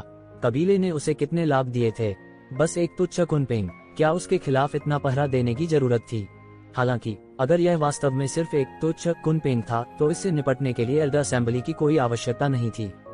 इस मामले के महत्व की सीधे तौर पर येशिवेन द्वारा फीनिक्स संप्रदाय को हराने के मामले से तुलना की जा सकती थी। येशिवेन के शब्दों ने कई बुजुर्गों को उदास कर दिया था, जिनकी गुप्त मंशा थी। यह आपको अपने स्वामी के रूप में पहचानता है तो यह और भी अच्छा होगा, बस इसे हमारे परिवार को खिलाने के लिए दे दो ताकि यह और भी बढ़ सके, ये कियान ने कहा। इस दौरान कई लोगों की आंखें नम हो गईं। वास्तव में रॉक ने वास्तव में उसे अपने स्वामी के रूप में पहचाना था, लेकिन जब तक वे येशिवेन को नियंत्रित कर सकते थे, क्या इसका मतलब यह नहीं होगा कि वे रॉक को भी नियंत्रित कर सकते थे? हाँ, मुझे भी लगता है कि एल्डर ये कियान सही है। हाँ, यह सही है। अचानक समझौते का शोर मच गया। इन लोगों के समझौते के सामने येशिवेन उपहास किए बिना नहीं रह सका और फिर कहा, मुझे नहीं लगता कि यह इतना परेशानी भरा है। चूंकि परिवार इस रॉक को इतना महत्व देता है तो बस मुझे संसाधन दे दो और मैं रॉक को खिलाऊंगा। क्या यह दोनों दुनिया का सबसे अच्छा नहीं है? अनुमान। येशिवेन द्वारा कहे जाने के बाद अचानक एक बुजुर्ग मदद नहीं कर सका, लेकिन गुस्से में फटकार लगाए। उनकी योजना फिर से विफल हो गई थी। क्या आप हमारे परिवार से बेहतर इसकी देखभाल कर सकते हैं? तो क्या हुआ? यह मत भूलो कि इससे पहले मैंने उसे अकेले ही पाला था। मैंने परिवार से एक पैसा भी नहीं मांगा। येशिवेन ने स्वर्ग क्षेत्र के बुजुर्ग की ओर देखा और धीरे से कहा। उसके कहने का मतलब यह था कि जब उसने मेहनत की तो उसने परिवार से एक पैसा भी नहीं मांगा। क्या यह थोड़ा बहुत स्पष्ट नहीं था कि वह अब अपने परिश्रम का फल लेना चाहता है? बुजुर्ग का चेहरा तुरंत लाल हो गया। वह येशिवेन से नाराज था। सामान्य लोग उससे इस तरह बात करने की हिम्मत नहीं करेंगे। काफी समय हो गया था उसे ऐसे किसी से डांटे हुए, लेकिन यह व्यक्ति येशिवेन था।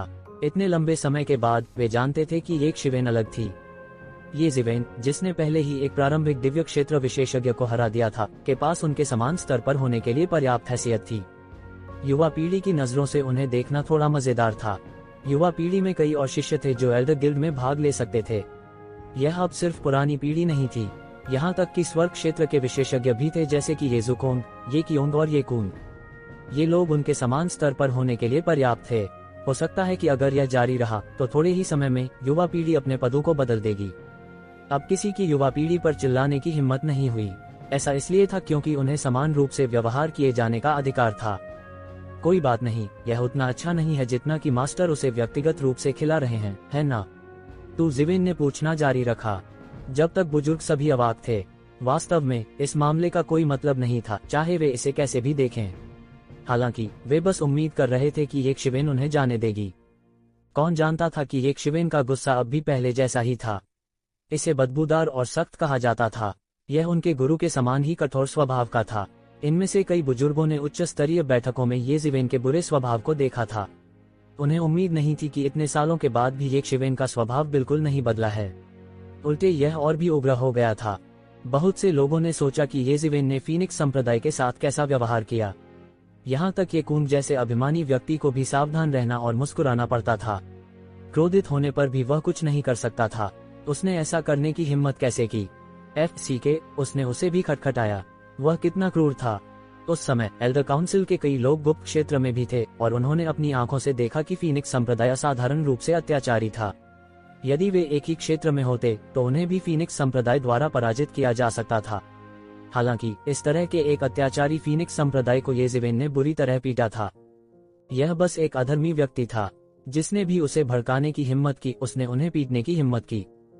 फीनिक्स संप्रदाय का उल्लेख तो दूर, यहाँ तक एल्डर काउंसिल के कई लोगों ने भी येशिवेन के हाथों कष्ट सहा था। ये कून को एक बार येशिवेन ने जिंदा पकड़ लिया था। ये कियान का बेटा येशिवेन के हाथों मर गया था, लेकिन उसके पास बदला लेने का कोई रास्ता नहीं था। ये झेनमो के आत्मा अवतार को येशिवेन ने सबके सामने उड़ा दिया था। बाद में येशिवेन ने व्यक्तिगत रूप से उतरने के बाद उसे पीछे हटने के लिए मजबूर कर दिया था। यह एक कड़वा खूनी इतिहास था। अतीत में चाहे वह इस संकट मोचक को कैसे भी देखे, वह हमेशा बुरे मूड में रहता था। यदि यह येजेंटियन के समर्थन और उनके व्यक्तित्व के साथ पितृसत्ता के जानबूझकर या अनजाने में पूर्वाग्रह के लिए नहीं था, तो क्या ऐसा हो सकता है कि वह संतुष्ट पीछे हटना चाहते थे? हालांकि अब जब उन्होंने देखा कि उसने अहंकारी और निरंकुश फीनिक्स संप्रदाय को आधा पीट पीट कर मार डाला है, तो जब उन्होंने इसके बारे में सोचा तो उन्हें अचानक थोड़ी खुशी महसूस हुई। उन्होंने व्यक्तिगत रूप से फीनिक्स संप्रदाय के दबंग स्वभाव को देखा था और उन्होंने उन्हें अंत तक पीटा था। हालांकि पिटाई के बाद एक समस्या थी। इससे निपटने के लिए अभी भी बहुत कुछ था। पूरी एल्डर काउंसिल सवालों से गदगद थी। अगर वे बहस करना चाहते थे तो उन्हें सोचना था कि कैसे येज़ेवेन ने फीनिक्स संप्रदाय की क्रूर शक्ति को क्रूरता से उड़ा दिया था। उसकी भयंकर आंखों को देखकर बहुत से लोग मदद नहीं कर सकते थे, लेकिन अपने कुतर्क को निगल गए। इस समय उन्हें रोकने के बारे में कुछ भी कहने में बहुत देर हो चुकी थी। तो चलिए पहले इस बारे में बात नहीं करते हैं। चलिए आपके द्वारा फीनिक्स संप्रदाय पर हमला करने के मामले के बारे में बात करते हैं। क्या आप नहीं जानते कि वह प्राचीन फीनिक्स क्षेत्र का विशेष दूत है? ये कियान ने आक्रामक रूप से पूछा। कौन जानता था कि येज़ेवेन का अगला वाक्य सीधे उनकी गति को स्थिर कर देगा, और वे अवाक रह गए। मुझे नहीं पता, येज़ेवेन ने बेशक कहा। अचानक कई लोग अवाक रह गए। मदरफकर, वह वास्तव में नहीं जानता था। बहुत से लोग जानते थे कि वह 10 साल से बंद कमरे में प्रशिक्षण ले रहा था, और इन 10 सालों में उन्होंने घर से बाहर कदम भी नहीं रखा था। तो वह नहीं जानता था, इसलिए यह कहना वास्तव में उचित था कि वह नहीं जानता था। बहुत से लोगों को लगा जैसे वे खुद को अंधा बनाकर रोने जा रहे हैं। क्या वाकई उसे ऐसा कुछ कहना ही था? इससे कोई फर्क नहीं पड़ता कि आप जानते हैं या नहीं।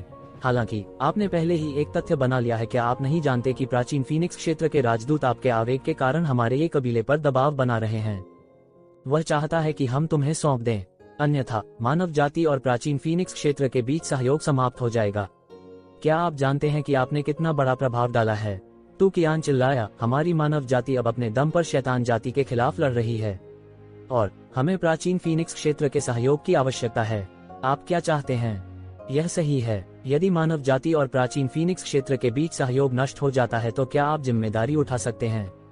आपने एक जघन्य अपराध किया है। आप अतीत में अहंकारी और निरंकुश रहे हैं, लेकिन आपने अब 2 जातियों के बीच सहयोग को प्रभावित किया है। आप 10 मर जाने पर भी अपने पापों का प्रायश्चित नहीं कर पाएंगे। 1000 बार। अचानक हर किसी की फटकार की आवाज पृथ्वी बिखरने वाले तरीके से गूंज उठी। वे कुनपेंग के मामले के बारे में सही और आत्मविश्वास से कुछ नहीं कह सकते थे। हालांकि यह अब अलग था। अगर उन्हें धार्मिकता का ताज पहनाया जाता तो बात कुछ और होती। क्या आप लंबे समय से बंद दरवाजे के एकांत में हैं? क्या आप मूर्ख हो गए हैं? येज़ेवेन ने उनकी ओर देखा और कहा, क्या कहा आपने? दिलेर, तुम्हारी हिम्मत कैसे हुई? विभिन्न कुलों के बुजुर्ग उत्तराधिकार में चिल्लाए। क्या आपको लगता है कि 2 नस्लों के बीच सहयोग जैसा एक महत्वपूर्ण मामला मेरे द्वारा या फीनिक्स संप्रदाय द्वारा तय किया जाएगा? येज़ेवेन ने सिर झुकाकर पूछा। जो चीज यह तय करती है कि प्राचीन फीनिक्स क्षेत्र सहयोग करेगा या नहीं, वह यह नहीं है कि मैंने फीनिक्स संप्रदाय पर हमला किया है या नहीं। इसके बजाय यह है कि क्या मूर्त लाभ होंगे। क्या आप इसे भूल गए हैं? क्या ऐसा हो सकता है कि आप बहुत लंबे समय से बंद दरवाजे के एकांत में हैं, और आप लंबे समय से अपनी जाति के मामलों के संपर्क में नहीं आए हैं? तो आपके पास यह छोटी सी अंतर्दृष्टि भी नहीं है। उद्धरण चिन्ह। येज़ेवेन की बातें सुनते ही इन लोगों के चेहरे लाल हो गए। वे इतने क्रोधित थे कि वे लगभग मर ही गए थे। वे एक के बाद एक येज़ेवेन को घूर रहे थे। वे देखना चाहते थे कि वह क्या कहेगा। क्या आप इसे स्पष्ट रूप से नहीं देख सकते हैं? प्राचीन फीनिक्स क्षेत्र ने हमसे संपर्क करने के लिए लोगों को भेजा है। क्या यह इसलिए है क्योंकि वे हमसे सहानुभूति रखते हैं? क्या वे हम पर दया कर रहे हैं? वे इतना ऊंचा और शक्तिशाली रूप धारण कर रहे हैं। आप उनके द्वारा कैसे धोखा खा गए? येज़ेवेन ने कहा। उन्होंने जारी रखा, असली कारण जिसने उन्हें अपने दूतों को भेजने के लिए प्रेरित किया वह शैतान जाति के वास्तविक खतरे के कारण है। शैतान जाति वर्तमान में हमारी मानव जाति पर हमला कर रही है। हालांकि क्या अन्य कबीले पीछे बैठकर देखते रहेंगे? यदि हमारी मानव जाति भंग हो गई तो समस्त प्राचीन उजाड़ गिरने से दूर नहीं होंगे, और शैतान जाति प्राचीन फीनिक्स क्षेत्र को खोज लेगी, भले ही वे प्राचीन उजाड़ हो जाने के बाद एक अलग स्थान में छिप जाएं। वे नहीं चाहते कि युद्ध की लपटें प्राचीन फीनिक्स क्षेत्र को प्रभावित करें, इसलिए उन्होंने यहाँ लोगों को भेजा है।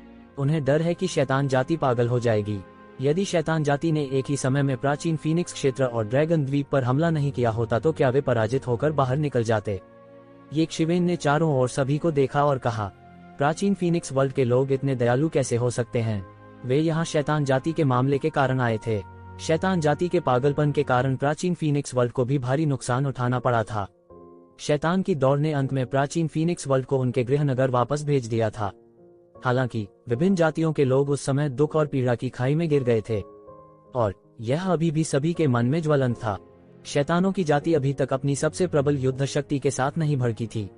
ऐसा इसलिए था क्योंकि उन्हें डेविल वर्ल्ड के बाहर दबा दिया गया था, इसलिए वे अपनी श्रेष्ठता का पूर्ण प्रदर्शन नहीं कर पाए थे। हालांकि दुनिया में बड़ी संख्या में शैतान उतरेंगे अगर उन्हें उनमें से किसी एक को तोड़ने की अनुमति दी जाए, और यह पूरे प्राचीन उजाड़पन के लिए एक आपदा होगी।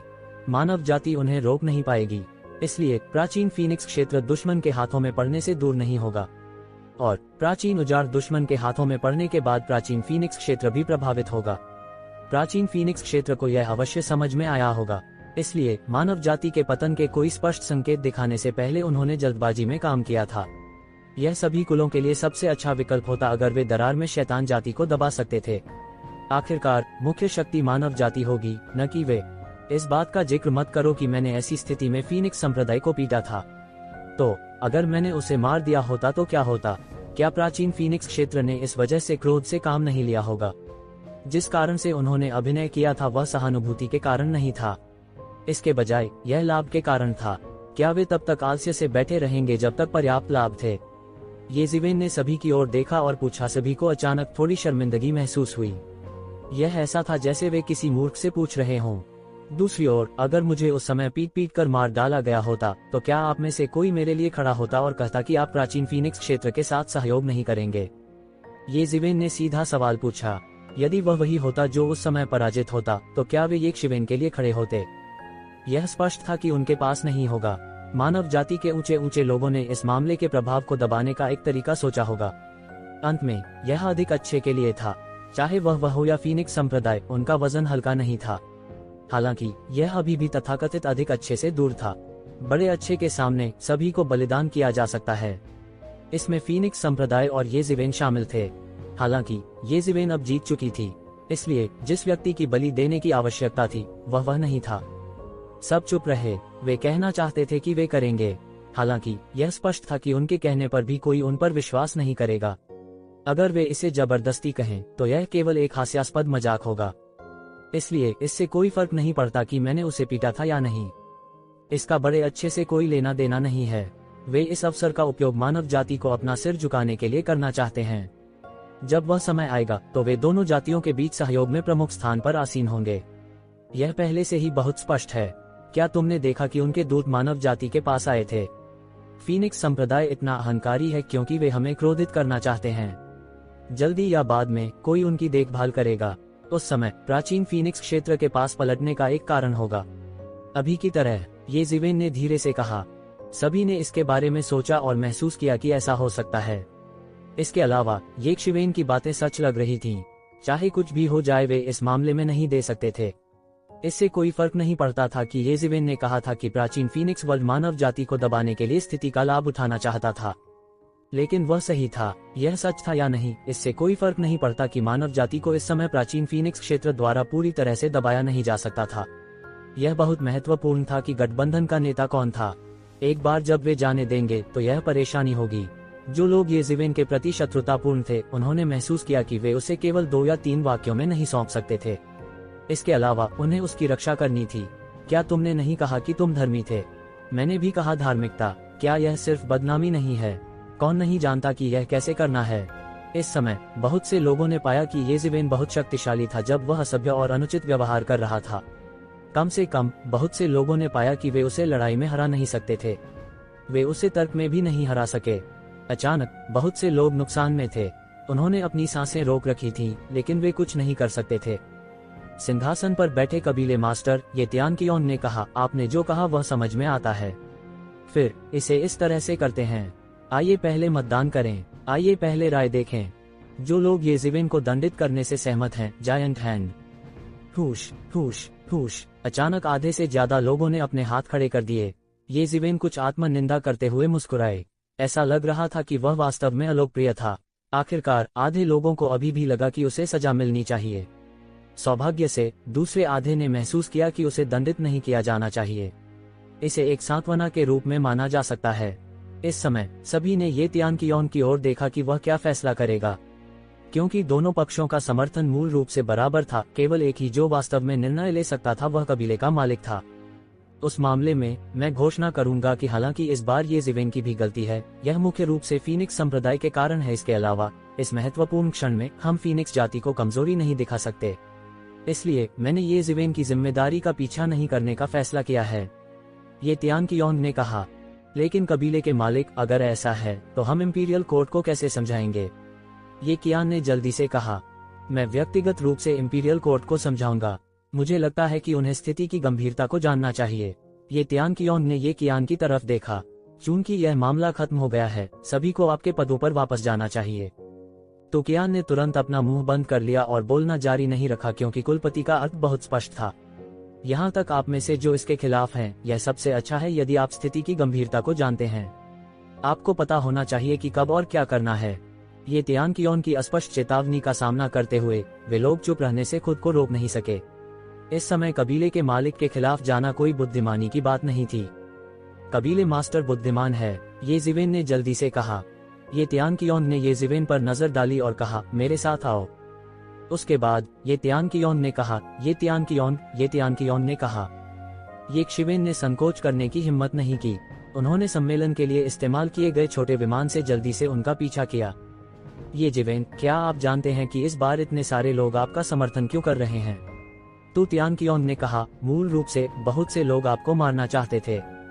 यह स्वाभाविक रूप से है, क्योंकि मैंने जो कहा वह समझ में आता है, ये जिवेन ने कहा। ये तियान कियोंग ने तिरस्कार पूर्वक कहा, समझ में आता है? क्या मतलब है? सच्ची ताकत के सामने सभी समझदारी बेकार है। हर कोई आपका समर्थन क्यों करता है, इसका असली कारण आपकी ताकत है। ये तियान कियोंग ने कहा, यदि आप पर्याप्त मूल्य नहीं दिखाते हैं तो परिवार आपको सौंपने में कोई आपत्ति नहीं करेगा। परिवार के हितों की खातिर मुझे भी बलिदान दिया जा सकता है, किसी की भी बलि नहीं दी जा सकती। मैं समझता हूँ। ये जिवेन ने सिर हिलाया। यह आश्चर्यजनक नहीं था। वास्तव में यदि वह ये कबीले का कुलपति होता तो उसने भी यही किया होता। ये तियान कियोंग ने जारी रखा, 3 महीने बाद हमारे कबीले और प्राचीन फीनिक्स दायरे चर्चा करने के लिए एक बैठक करेंगे कि दानव कबीले को कैसे खत्म किया जाए। जब समय आएगा तो हमारे लिए पुरानी पीढ़ी के लिए कदम उठाना आसान नहीं होगा। समय आने पर हमें आप लोगों की आवश्यकता होगी कि आप एक चाल चलें और पानी का परीक्षण करें। उद्धरण चिन्ह, तुम चाहते हो कि मैं चला जाऊं? ये शिवेन ने कुछ संदेह के साथ पूछा। हाँ, आप पहले सूची में नहीं थे। तो तियान कियोंग ने ये जिवेन की तरफ देखा और कहा, पिछले 10 वर्षों में कोई आंदोलन नहीं हुआ था। उन्होंने अपनी ताकत को काफी अच्छे से छुपाया था। ये जुकोंग के विपरीत, जिसने आकाशीय क्षेत्र में जल्दी प्रवेश किया था और दुनिया में प्रसिद्ध हो गया था, बहुत से लोगों ने यह भी सोचा कि वह गिर गया था और अब चमक नहीं सकता था। किसने सोचा होगा कि ये जिवेन एक लड़ाई में अपने बारे में सभी की राय पूरी तरह से बदल देगी? उसने अचानक दूसरों से कहा कि उसे कम मत समझो। ये जिवेन ने सिर हिलाया। वह अच्छी तरह जानता था क्यों। यह बिल्कुल भी अजीब नहीं था। ये तियान कियोंग ने आगे कहा, मूल रूप से मैं ये जुकोंग को सबसे ज्यादा चाहता था। अब जबकि ये जुकोंग वापस नहीं आ सकता तो मैं चाहता था कि ये कूद जाए। लेकिन अब मुझे लगता है कि तुम अधिक उपयुक्त हो। आप ये कबीले और मानव जाति का प्रतिनिधित्व करते हैं। यह मिलन हमारे कुलों के लिए एक दूसरे को परखने का स्थान है। कई वर्षों से हमारे कुलों के बीच कोई वास्तविक संघर्ष नहीं हुआ है, इसलिए हम एक दूसरे की ताकत के बारे में बहुत स्पष्ट नहीं हैं। उद्धरण चिन्ह, तो ऐसी स्थिति में जहां हम सीधे युद्ध शुरू नहीं कर सकते, हम मोटे तौर पर युवा पीढ़ी की स्थिति के आधार पर न्याय कर सकते हैं। क्या यह सही है? ये जिवेन ने जारी रखा।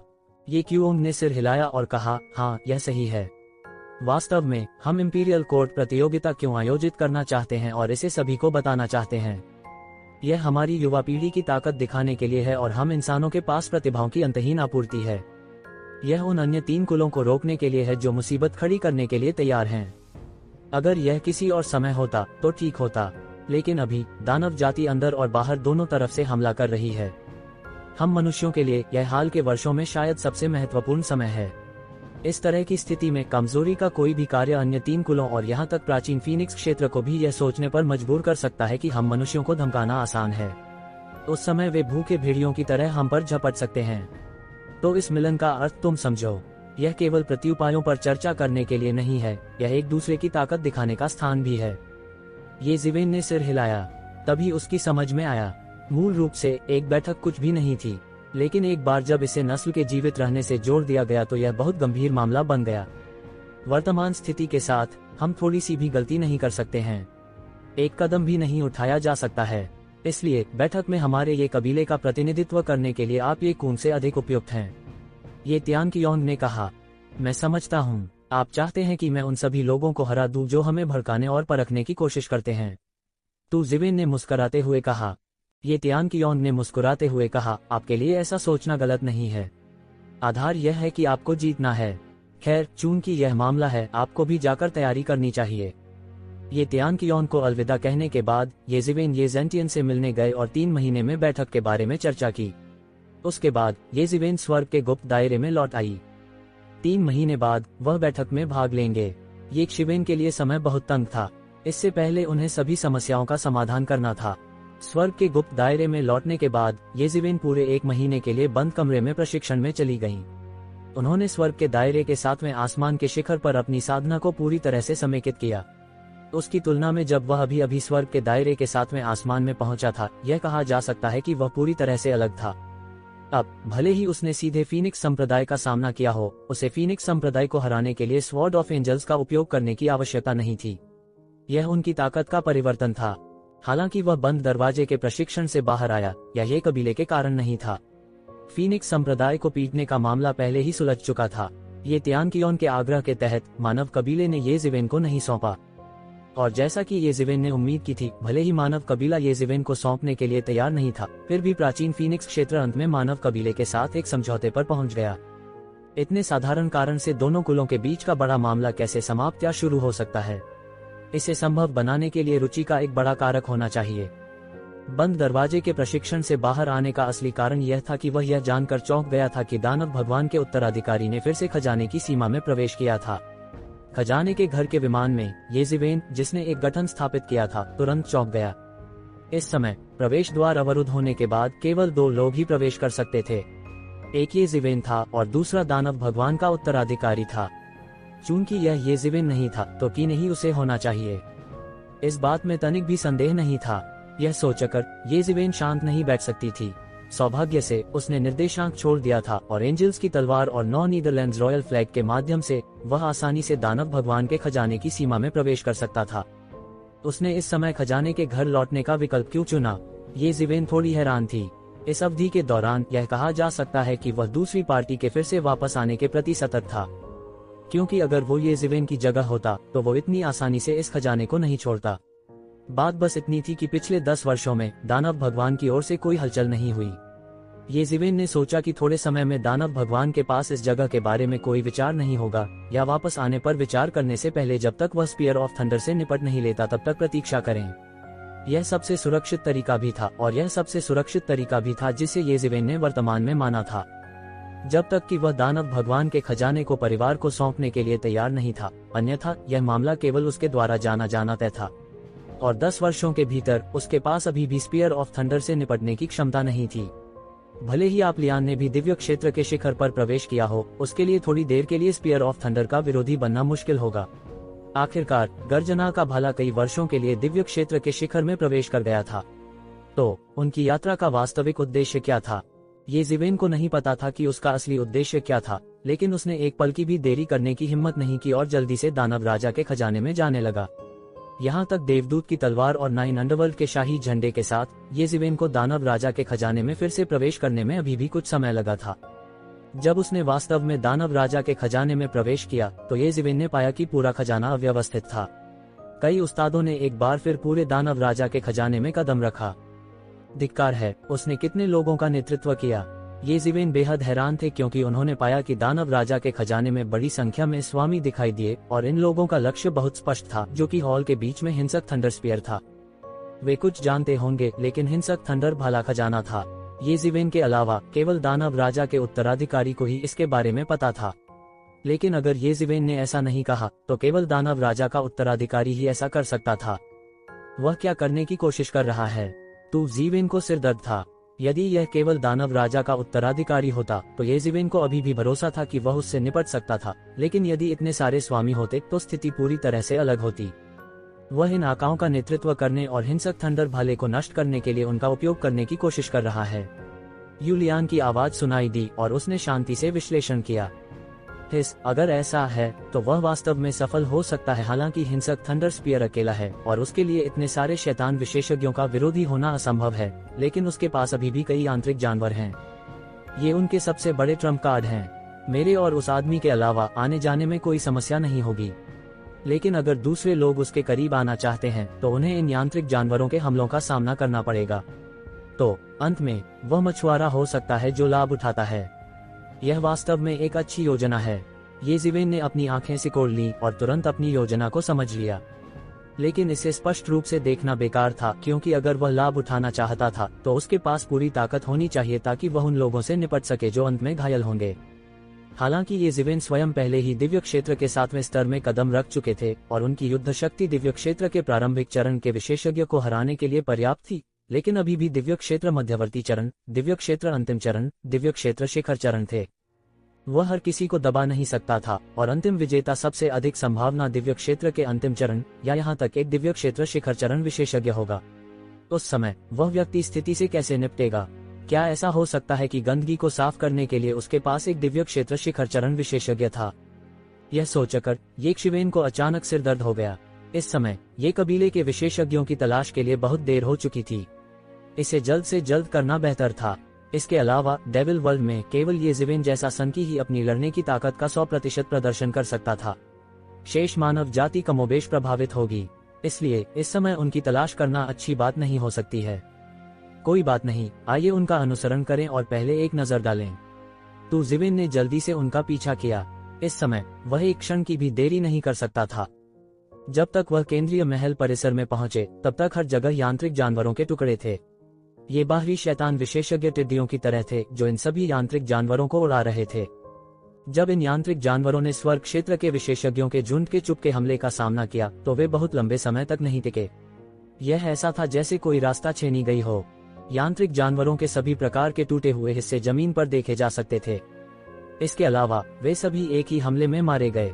वहां बहुत अधिक अनावश्यक हलचलें नहीं थीं, प्रत्येक सीधे यांत्रिक जानवरों के मूल से टूट रही थी। यह दर्शाने के लिए पर्याप्त था कि दोनों पक्षों के बीच ताकत का अंतर बहुत बड़ा था। यहाँ तक स्वर्ग क्षेत्र यांत्रिक जानवर भी कोई अपवाद नहीं थे।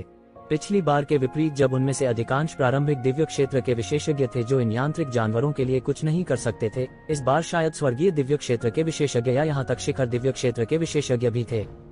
जब वह समय आएगा ये एक शिवेन के लिए एक घातक खतरा होगा।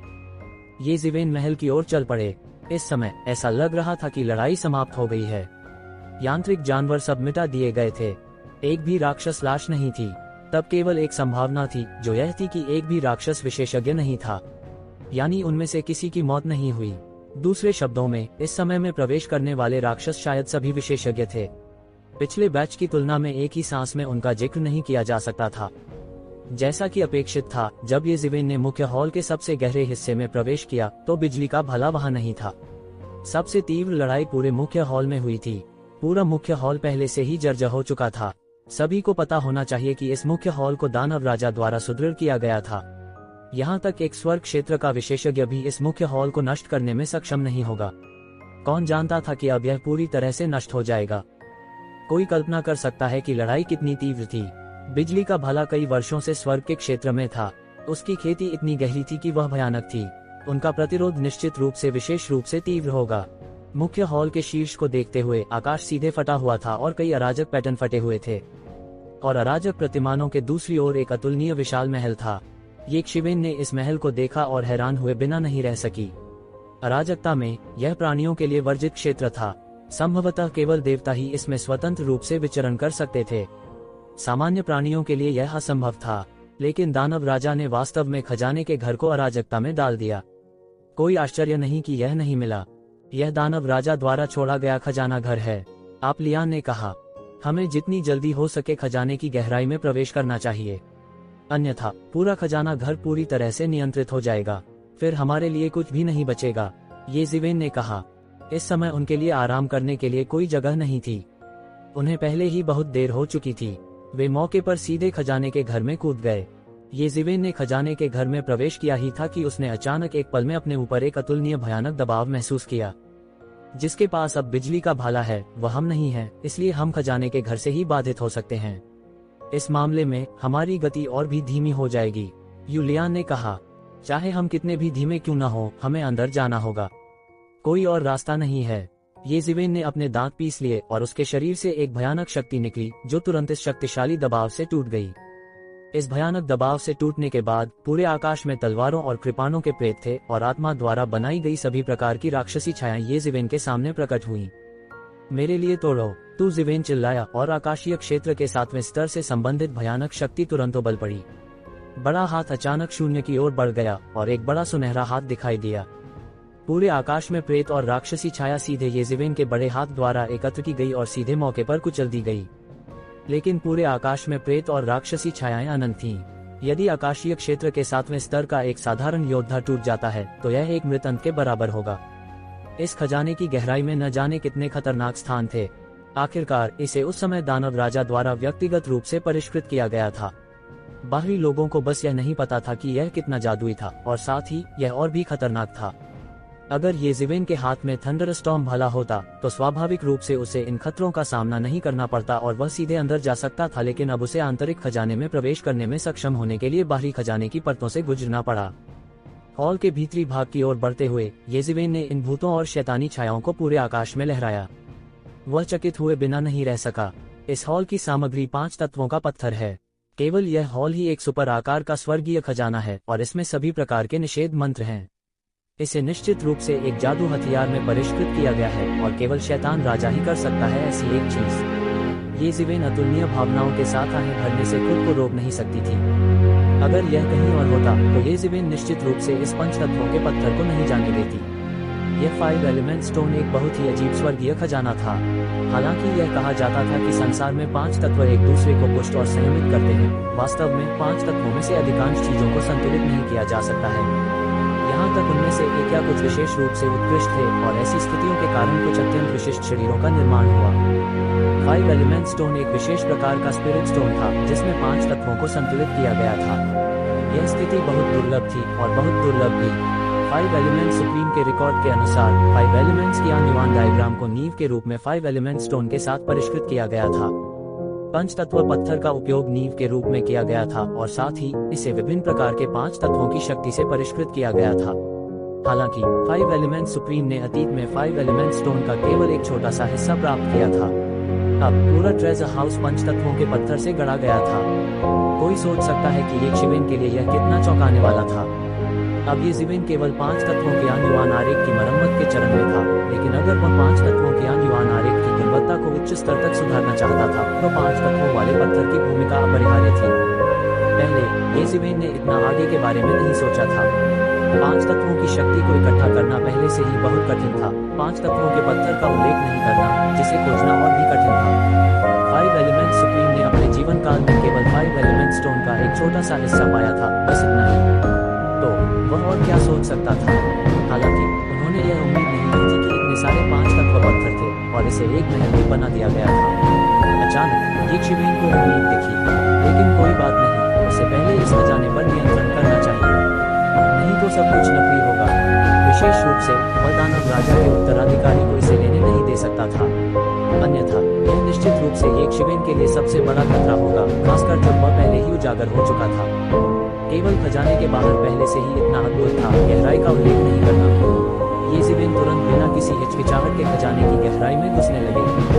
वाला वाला येजिवेन 2 कदम भी नहीं उठा था कि अचानक अनगिनत सूक्ष्म हवाएं सीधे उसकी ओर चली। ऐसा लग रहा था मानो उसके पूरे शरीर की हड्डियां और मांस उड़ा दिए जाएंगे। यह कोई साधारण सूक्ष्म वायु नहीं थी, बल्कि एक प्रकार की विचित्र वायु शक्ति थी जो किसी अज्ञात स्थान से आई थी। दानव राजा का खजाना वास्तव में खतरनाक था और हर कदम कठिन था।